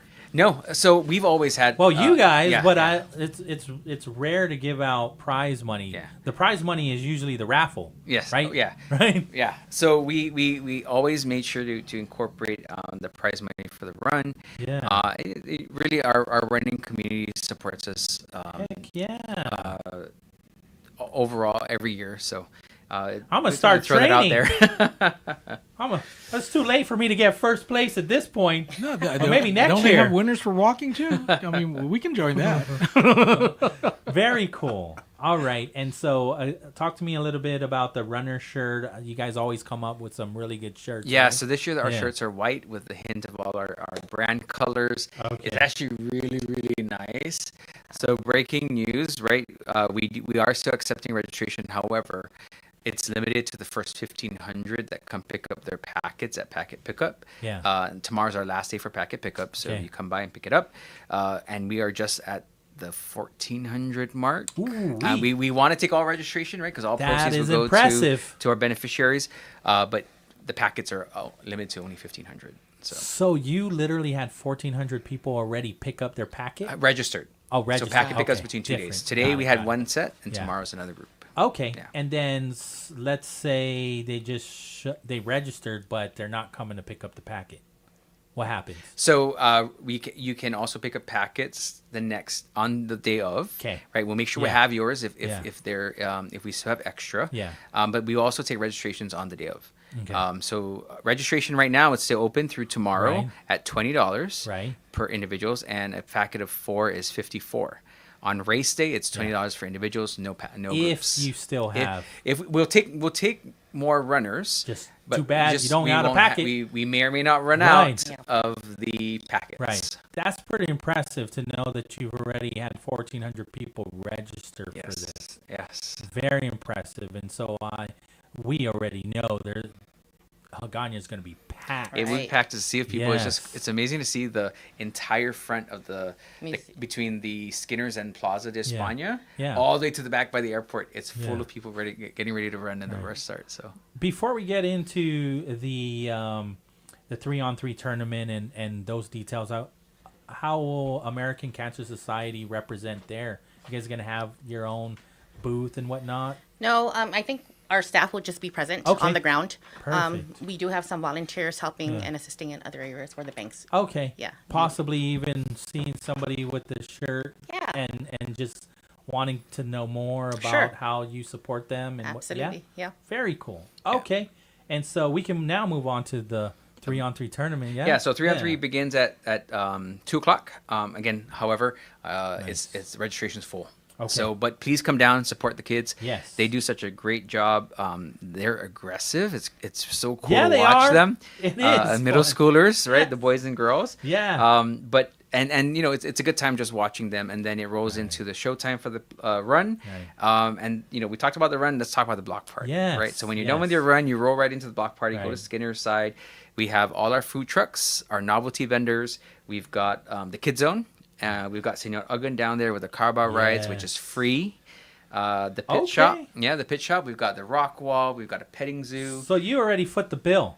For Senor Uggan, yes. Because, you know, we've got to make sure our mascot's there to carry the kids. That's correct. Of all ages, right? yes, that can ride the carabao. Okay, and then what about the pit shop? They just go to the... It's the Kid Zone. Purchase the tickets at their tickets, booth? Got it. And then it's their full-blown, Caterpillar tongue key that roams around, the rock wall. Yeah. And they got that new the swing Caterpillar thing. tongue key. I know, I like that one. Never heard that before. And then they got those swings on the chain. Yes. Yeah, so they kind of now got them. Nice. So that's actually so much fun for the kids. Right. Yeah. Oh, yeah. And so pets are, you can't run with the pet, but you're welcoming pets. Yes. Okay. To the block party. Got it. And making sure that they're on a leash, of course. Got it. Yeah. Understood.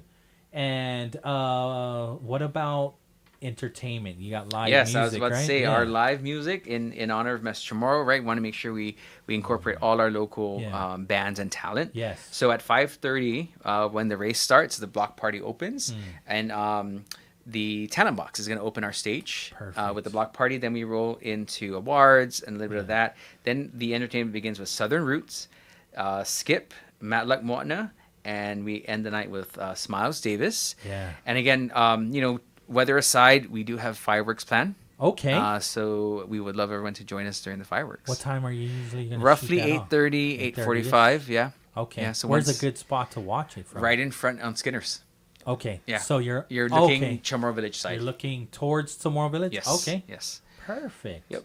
And can we briefly talk about logistics, parking? Yep. Yeah. We have the hall Gatnya ready to accept all our participants, as well as Chamorro Village is also open for parking and the crosswalk. Oh, that's probably where I'm going to park. Yeah. It's so much easier. Yeah. And I've also seen folks park on near to Academy, right? So that area is going to be open. That overflow parking. Yep. And that then Academy they just Park. cross over. Yeah.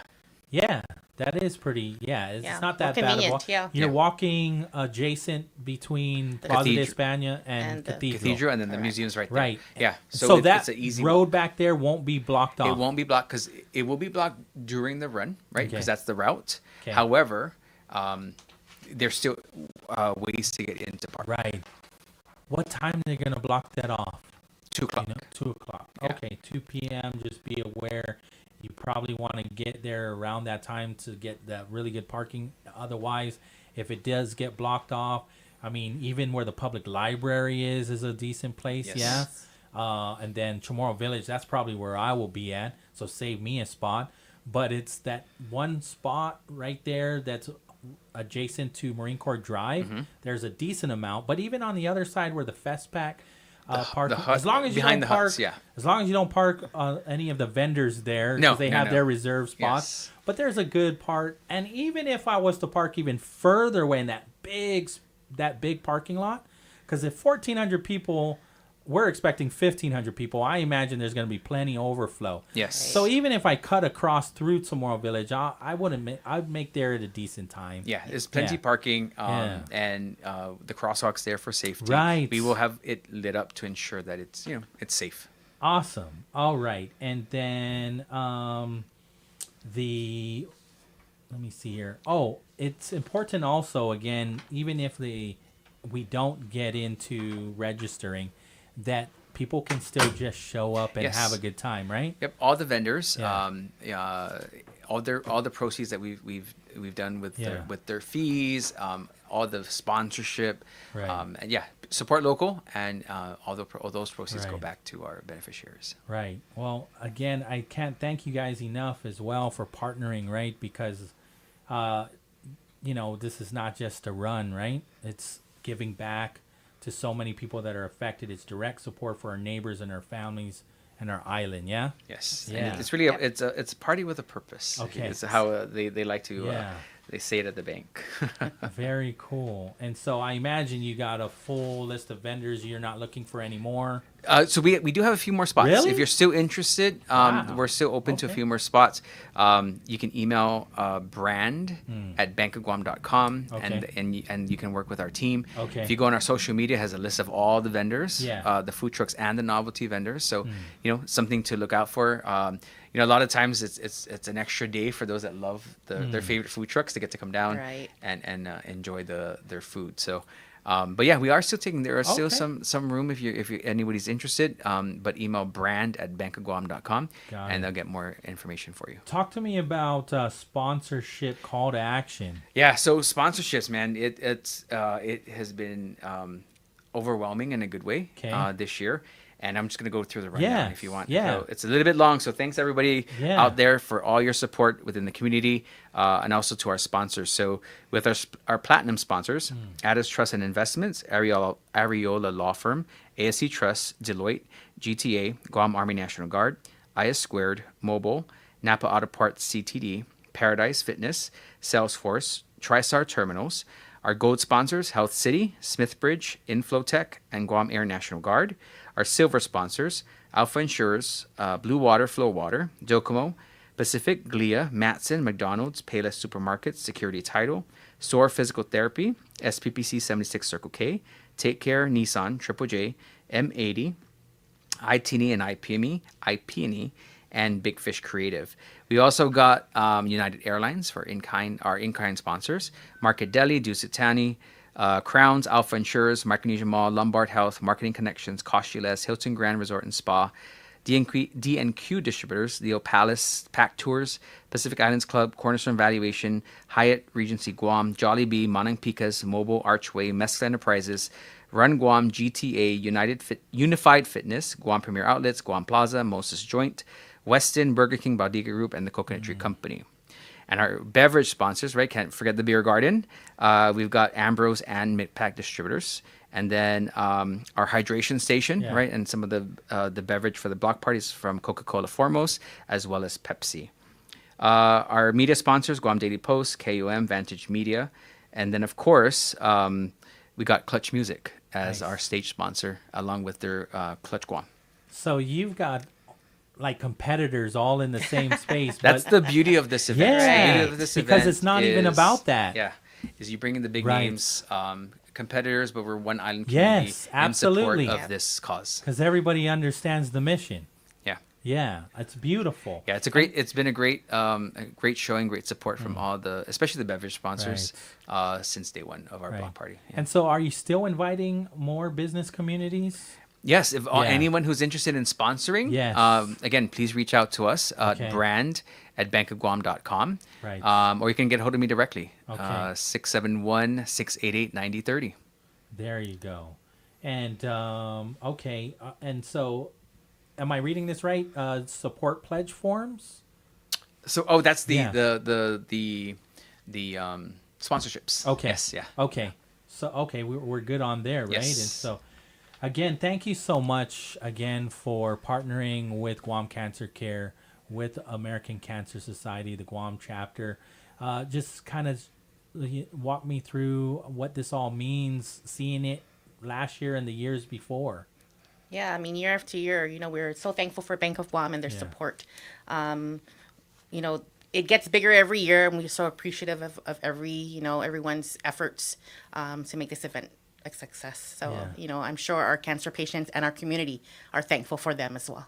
And you as well, sir? Yeah. Like, I mean, at the end of the day, It's an event for all our friends, our families. Come in your Zori, come in your sneakers, meet us in Hagåtña. You're gonna run real slow though in Zori, but you can if you want. And it's really an evening powered by our community connections and hope. Because together we run, together we celebrate, and together we will fight cancer. Absolutely. And so, what does it mean to you, just on individual level? On a personal, on a personal level. I mean, it's such a huge opportunity to be a part of this. When Kin, our CEO, said, "Hey, we're gonna have a block party for our 45th," right? Almost 10 years ago, I was like, "Oh, that's cool." And we anticipated to take it to a magnitude, but it keeps getting bigger and better every year. So again, we only make this possible with the support of our sponsors, right, to ensure that all of those donations get to our beneficiaries. So. We're all gonna boil rocks. Yes. Ryan and I. I actually just delivered race packets to the Sisters of Mercy, to Sister Seville. And I said, "Sister, please pray for us," because she's the nun that walks in all the runs. And so I said, "Sister, please pray for us that the weather is nice for our event." So I got a question. So it's still a go. Still a go until we if there's any game changing decisions. What is the earliest you would make that decision? I think by tomorrow afternoon. Okay.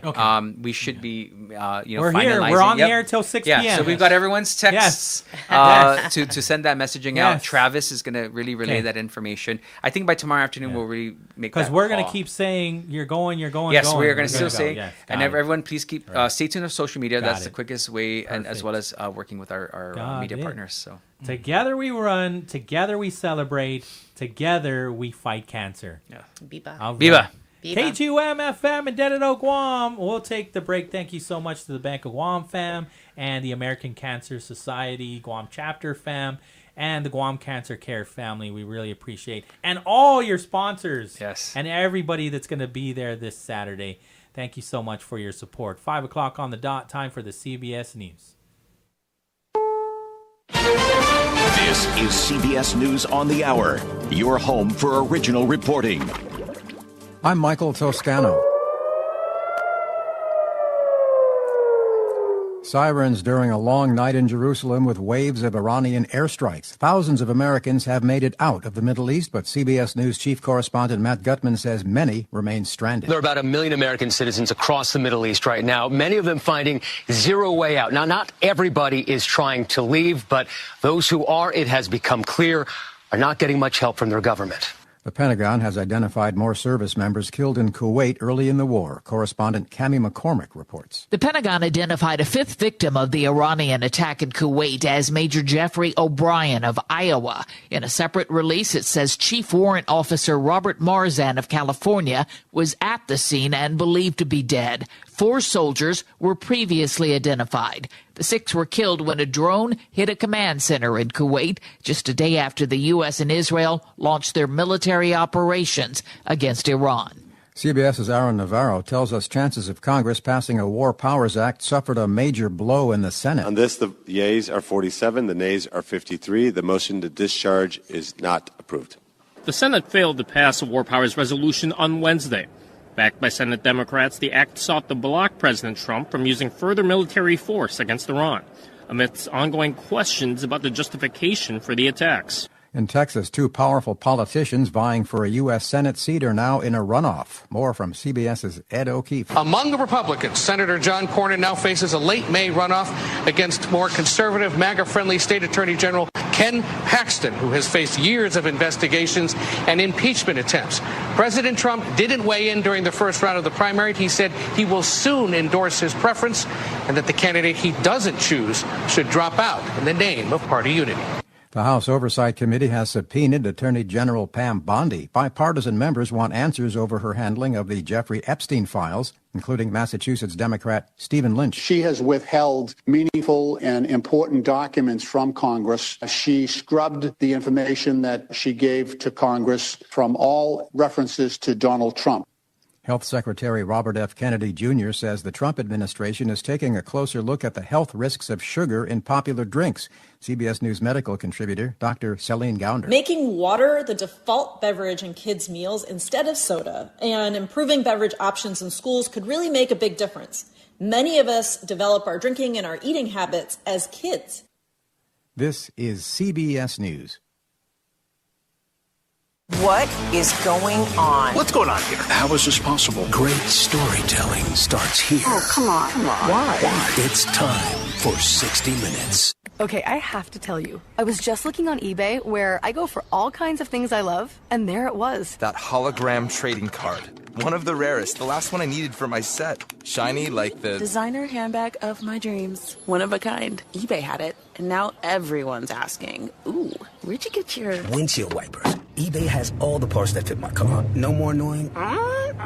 Just beautiful.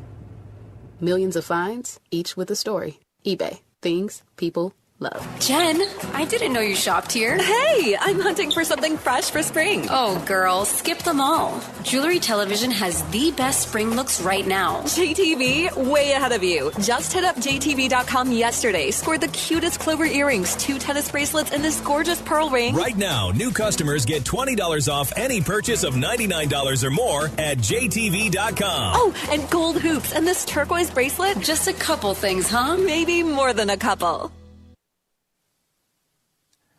Obesity-fighting GLP-1 drugs like Wegovy and Ozempic may soon be used to also fight addiction. I'm Vicky Barker in London, where a major study published in the British Medical Journal suggests the same GLP-1 drugs now used to fight obesity also lower cravings in people dependent on alcohol, cannabis, and opioids. And they also protect non-addicts from falling into any form of substance abuse. Study leader Ziad Al-Ali. GLP-1s are suppressing food noise and then also suppressing drug noise. He says cravings for drugs or alcohol seem to follow the same brain pathways as cravings for food, suggesting the same treatment works for both. Vicky Barker, CBS News, London. In San Francisco, a defiant Elon Musk took the stand Wednesday in a jury civil trial. He's defending himself against accusations he misled investors as he tried to back out of his $44 billion deal to buy Twitter. He did finally complete the takeover and rename the platform X. Michael Toscano, CBS News. KGUM-FM, Dedido, powered by Glimpses Media.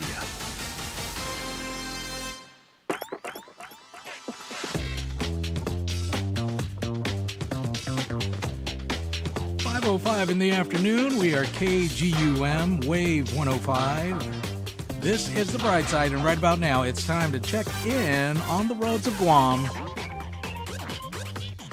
to see how your daily commute is going for the 5 o'clock hour. Our first look at traffic for the 5 o'clock hour, and standing by with the very latest, Mr. Pauly Suba. Buenas. Oh, yeah, it's like clockwork. Everybody's meeting in the central part of Tamuning, ITC intersection. I see a heavy congestion coming down from Airport Road, trying to get onto Route 1, and then I also see some delays in the Dedido area as you get closer and closer to GRMC. I see some congestion on 16 as well around the Harmon Loop area, trying to make that turn onto Harmon Loop. Once you get onto the Harmon Loop, you're okay. You get over to Route 1 in some decent fashion. But of course, when that light is red, you're just waiting for everybody to go through from 1. Your Real Deal Traffic Report here on Wave 105, brought to you by Guam Auto Spot. Schedule that test drive today at Guam Auto Spot by calling 478-AUTO. View their inventory on their website at guamautospot.com. And Mobile Oil Guam, go farther on every journey with Mobile Synergy Supreme Plus Fuel, keeping your engine 3 times cleaner for better gas mileage. Visit guam.mobile.com for details. Tomorrow. Lent just got more exciting at Chili's. Savor the heat of their Denancy Kiss creations like the Denancy Grilled Salmon Pasta. Creamy, spicy, and oh so addicting. Or treat yourself to their Coconut Salmon Crema. Rich coconut cream sauce and savory mushrooms on a bed of Denancy mashed potatoes. A lineup of Chili staples with a local twist. Perfect for this Lenten season. Only at Chili's. Great food and local favorites happen here. Calling all engaged couples and event planners. Join Leo Palace Resort Guam for our first ever bridal and event expo, The Road to I Do. happening March 21st from 10 a.m. to 3 p.m. at the Zafiro Ballroom. Explore venue options, financial planning, bridal glam, formal wear, wellness, entertainment services, and more, all in one place. The road to I Do at Leo Palace Resort, Guam. Design your day, define your forever. Special thanks to Power 98, Wave 105, and Route 99. G-U-A-M, island in the sun. From Jigo to Molessi, this land is all that we know. Celebrate Mes Chamorro with us on Power 98 and the Guam Guide. We invite you to show your island pride in the Mes Chamorro Landmark Photo Challenge. From the Laddie Stone Park to Two Lovers Point, from the Inalaham Pools to the Malesu Bell Tower, we want to see you at your favorite Guam landmark. It's simple. Take a photo, upload your picture, and tag us on Instagram. The photo with the most likes wins. Special thanks to Vince Jewelers, Tony Roma's Local Jerk, and Fisheye Marine Park Guam. See the GuamGuide.com/Mes Chamorro contest for all your official rules and regulations. Viva Mes Chamorro!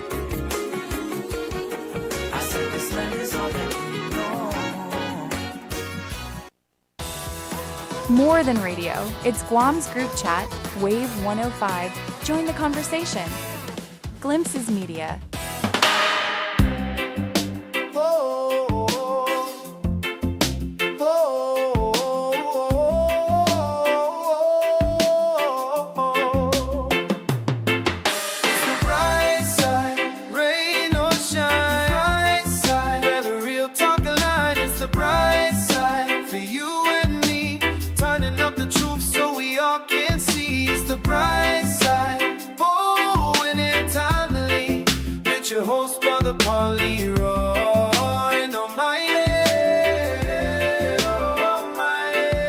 Welcome back to the show. Here's the number, 671-922-1051 or 52. Sending it back to the host, Mr. Pauly Suba. Buenas. And we do want to thank our sponsors, Chili's Grill and Bar. Chili's, more life, great food and memories happen here.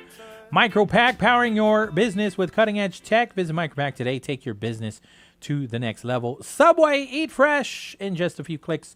Order online at subwaypacific.com for pickup at your convenience or for delivery right at your doorstep. And GTA, we start with you, Biba Webis!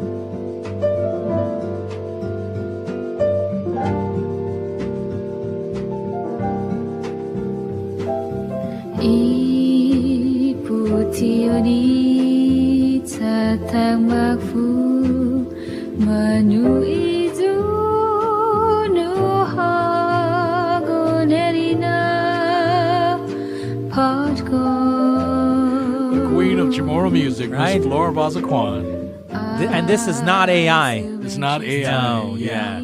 I love Auntie Flora. Right? Man, of course, but this is Uncle Johnny's song, right? Is it it's a cover? Yeah, I think it's Oh, yes. Yeah. Because those guys collaborated back in the day. Yes. As a matter of fact, there's one song where they're actually singing together. Right. They did a duet. So, man, yeah. Auntie Flora. For Mes Chamorro. Viva. Viva. So hopefully I didn't make you lose your spot with Veronica Cruz on Resolution 144. No, I still got her. I still got perfect. her queued up already. So she's in favor of Resolution 144, which, again, which calls for withdrawing the proposed 2025 programmatic agreement between the U.S. military and the Guam State Historic Preservation Office. And the reason why she's in favor of this resolution that was introduced by Senator Sabina Perez and co-sponsored by Senator Therese Terlahi and Senator Chris Barnett and Senator Tello Taitagui is it lacks indigenous rights protections it lacks transparency about past impacts, and it limits public participation. And so if we can share a little bit of her testimony. Again, she's a UOG student. She's an artist, and she's a mentor at the Famagoon Farmers. Draw of the draft. Being that the draft is less than 20 pages in length, it lends itself to being both generic and short-sighted. When proposed military projects are likely to cause lasting consequences, we should expect a document that exemplifies transparency, accountability, and cultural competence. Instead, the 2025 draft ignores the standards outlined in the United Nations Declaration on the Rights of Indigenous Peoples, as well as the review procedures in Section 106 of the National Historic Preservation Act of 1966. Additionally, the impacts of the 2008 PA have yet to be measured or disclosed. This is alarming because it does not allow for the understanding of the entire scope of how the United States military has affected our island within the past 2 decades. Without full disclosure, the Chamorro people become disempowered and subject to plans that may cause adverse and irreversible effects to our island.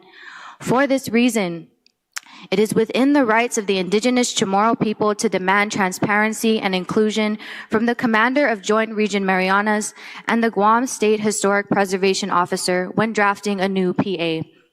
To re-emphasize what has already been said, in UNDRIP, Articles 12, 18, 19, and 32 uphold the right of indigenous peoples to protect and have access to cultural sites, participate in decision-making, and give informed consent before any project that is connected to the development, utilization, or exploitation of mineral, water, or other resources. In Section 106 of NEPA, federal agencies are required to follow a thorough review process if a federal or federally assisted project has the potential to affect historic properties. This process involves a public notification as well as involvement and consultation from a multitude of agencies and community members. It does not limit the consultation to only 2 parties, but rather it includes the general public and certified local government agencies to weigh in. It is through this process that indigenous people can continue to protect and maintain significant cultural and historic properties. Whether intentionally or not, the 2025 draft fails to meaningfully include any of these rights. It provides the bare minimum when it comes to indigenous engagement, does not provide full disclosure of specific military undertakings, and most importantly, it does not allow for the ability to consent. It is not difficult to see the rapid militarization of our island.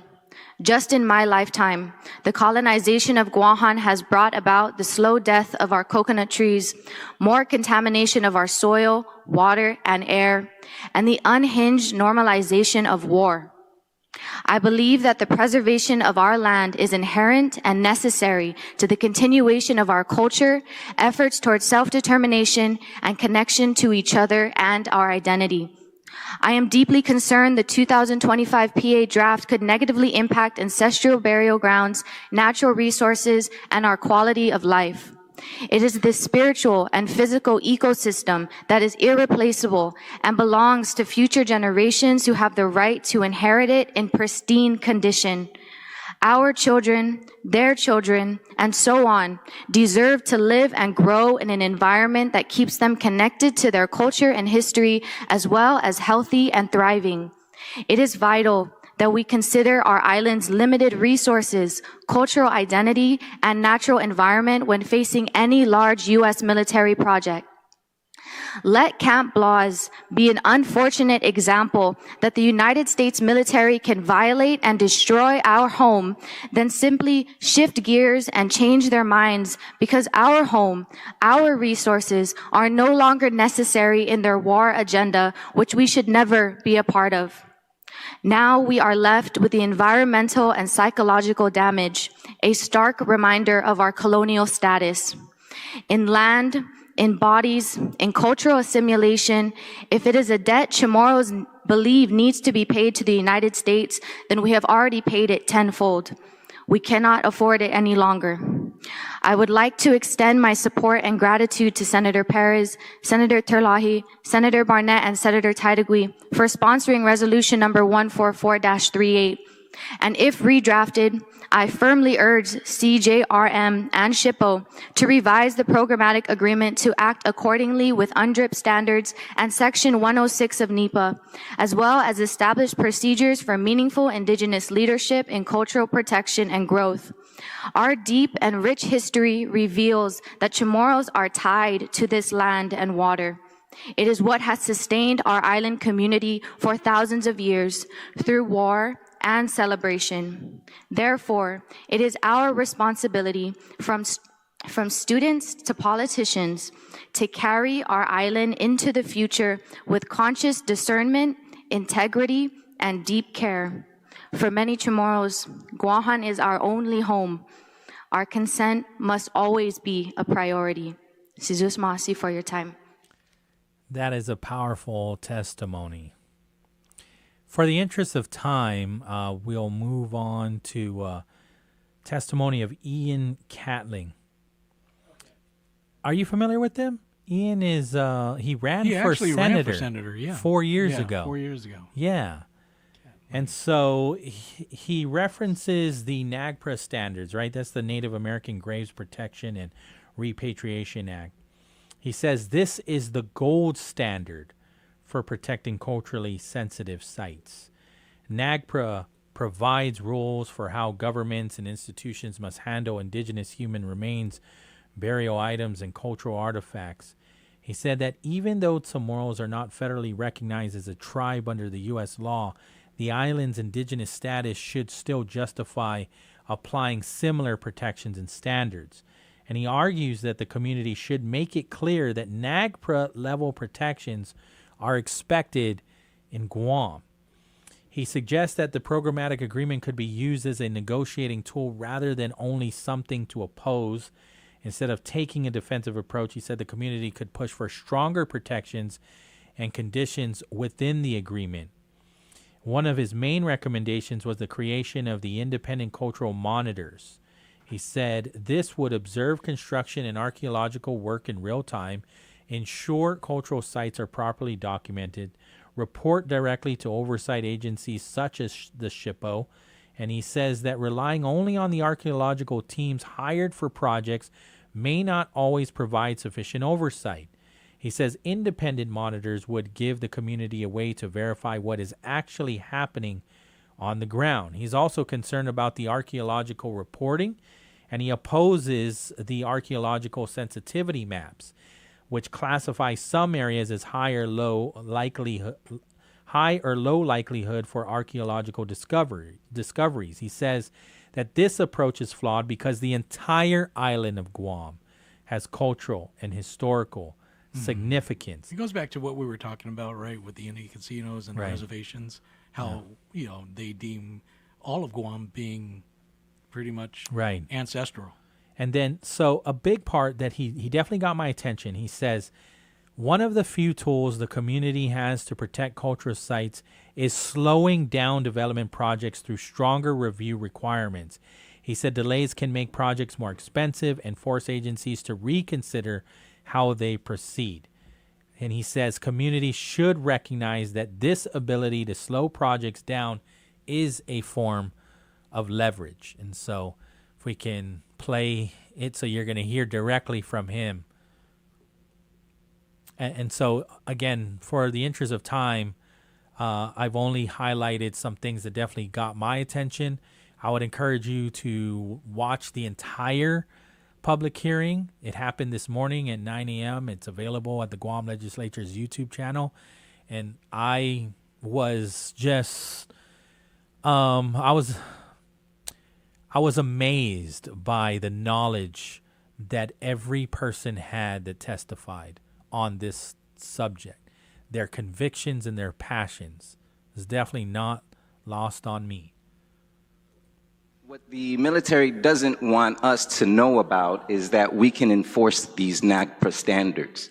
Even though we are not federally registered as a nationally registered tribe, we can still enforce these standards because it's understood that we are, in fact, indigenous. We are the people of this island.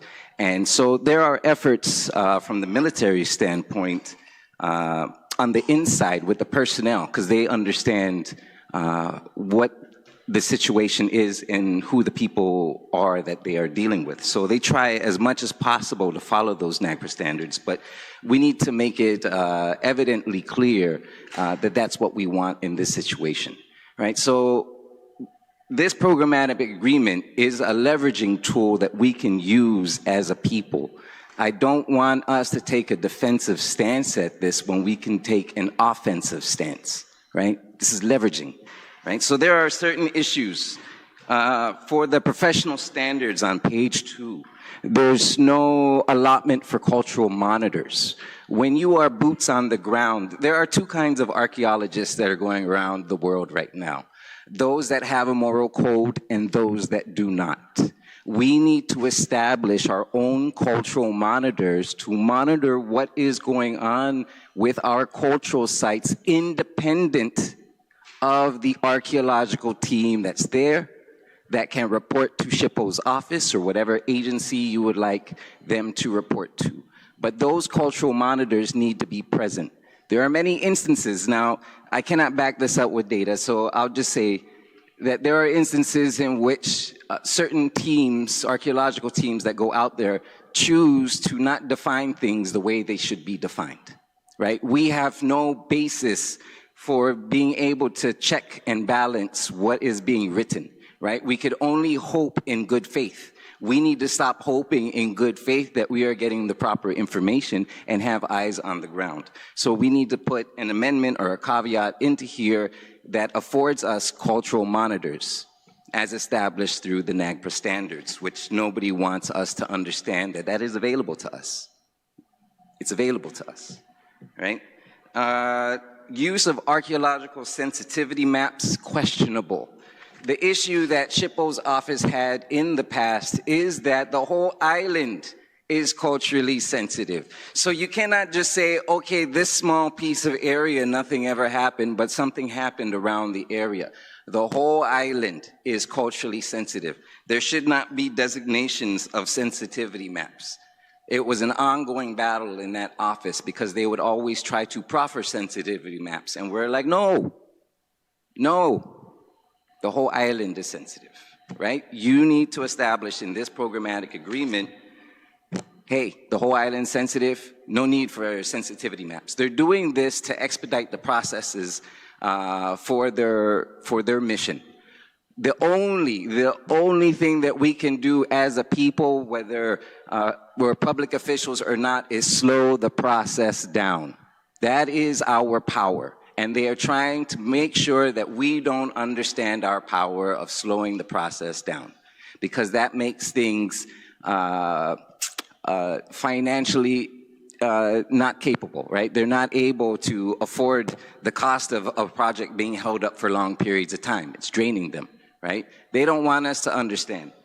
Well, we need to understand that that's part of our power. We can slow this down, right?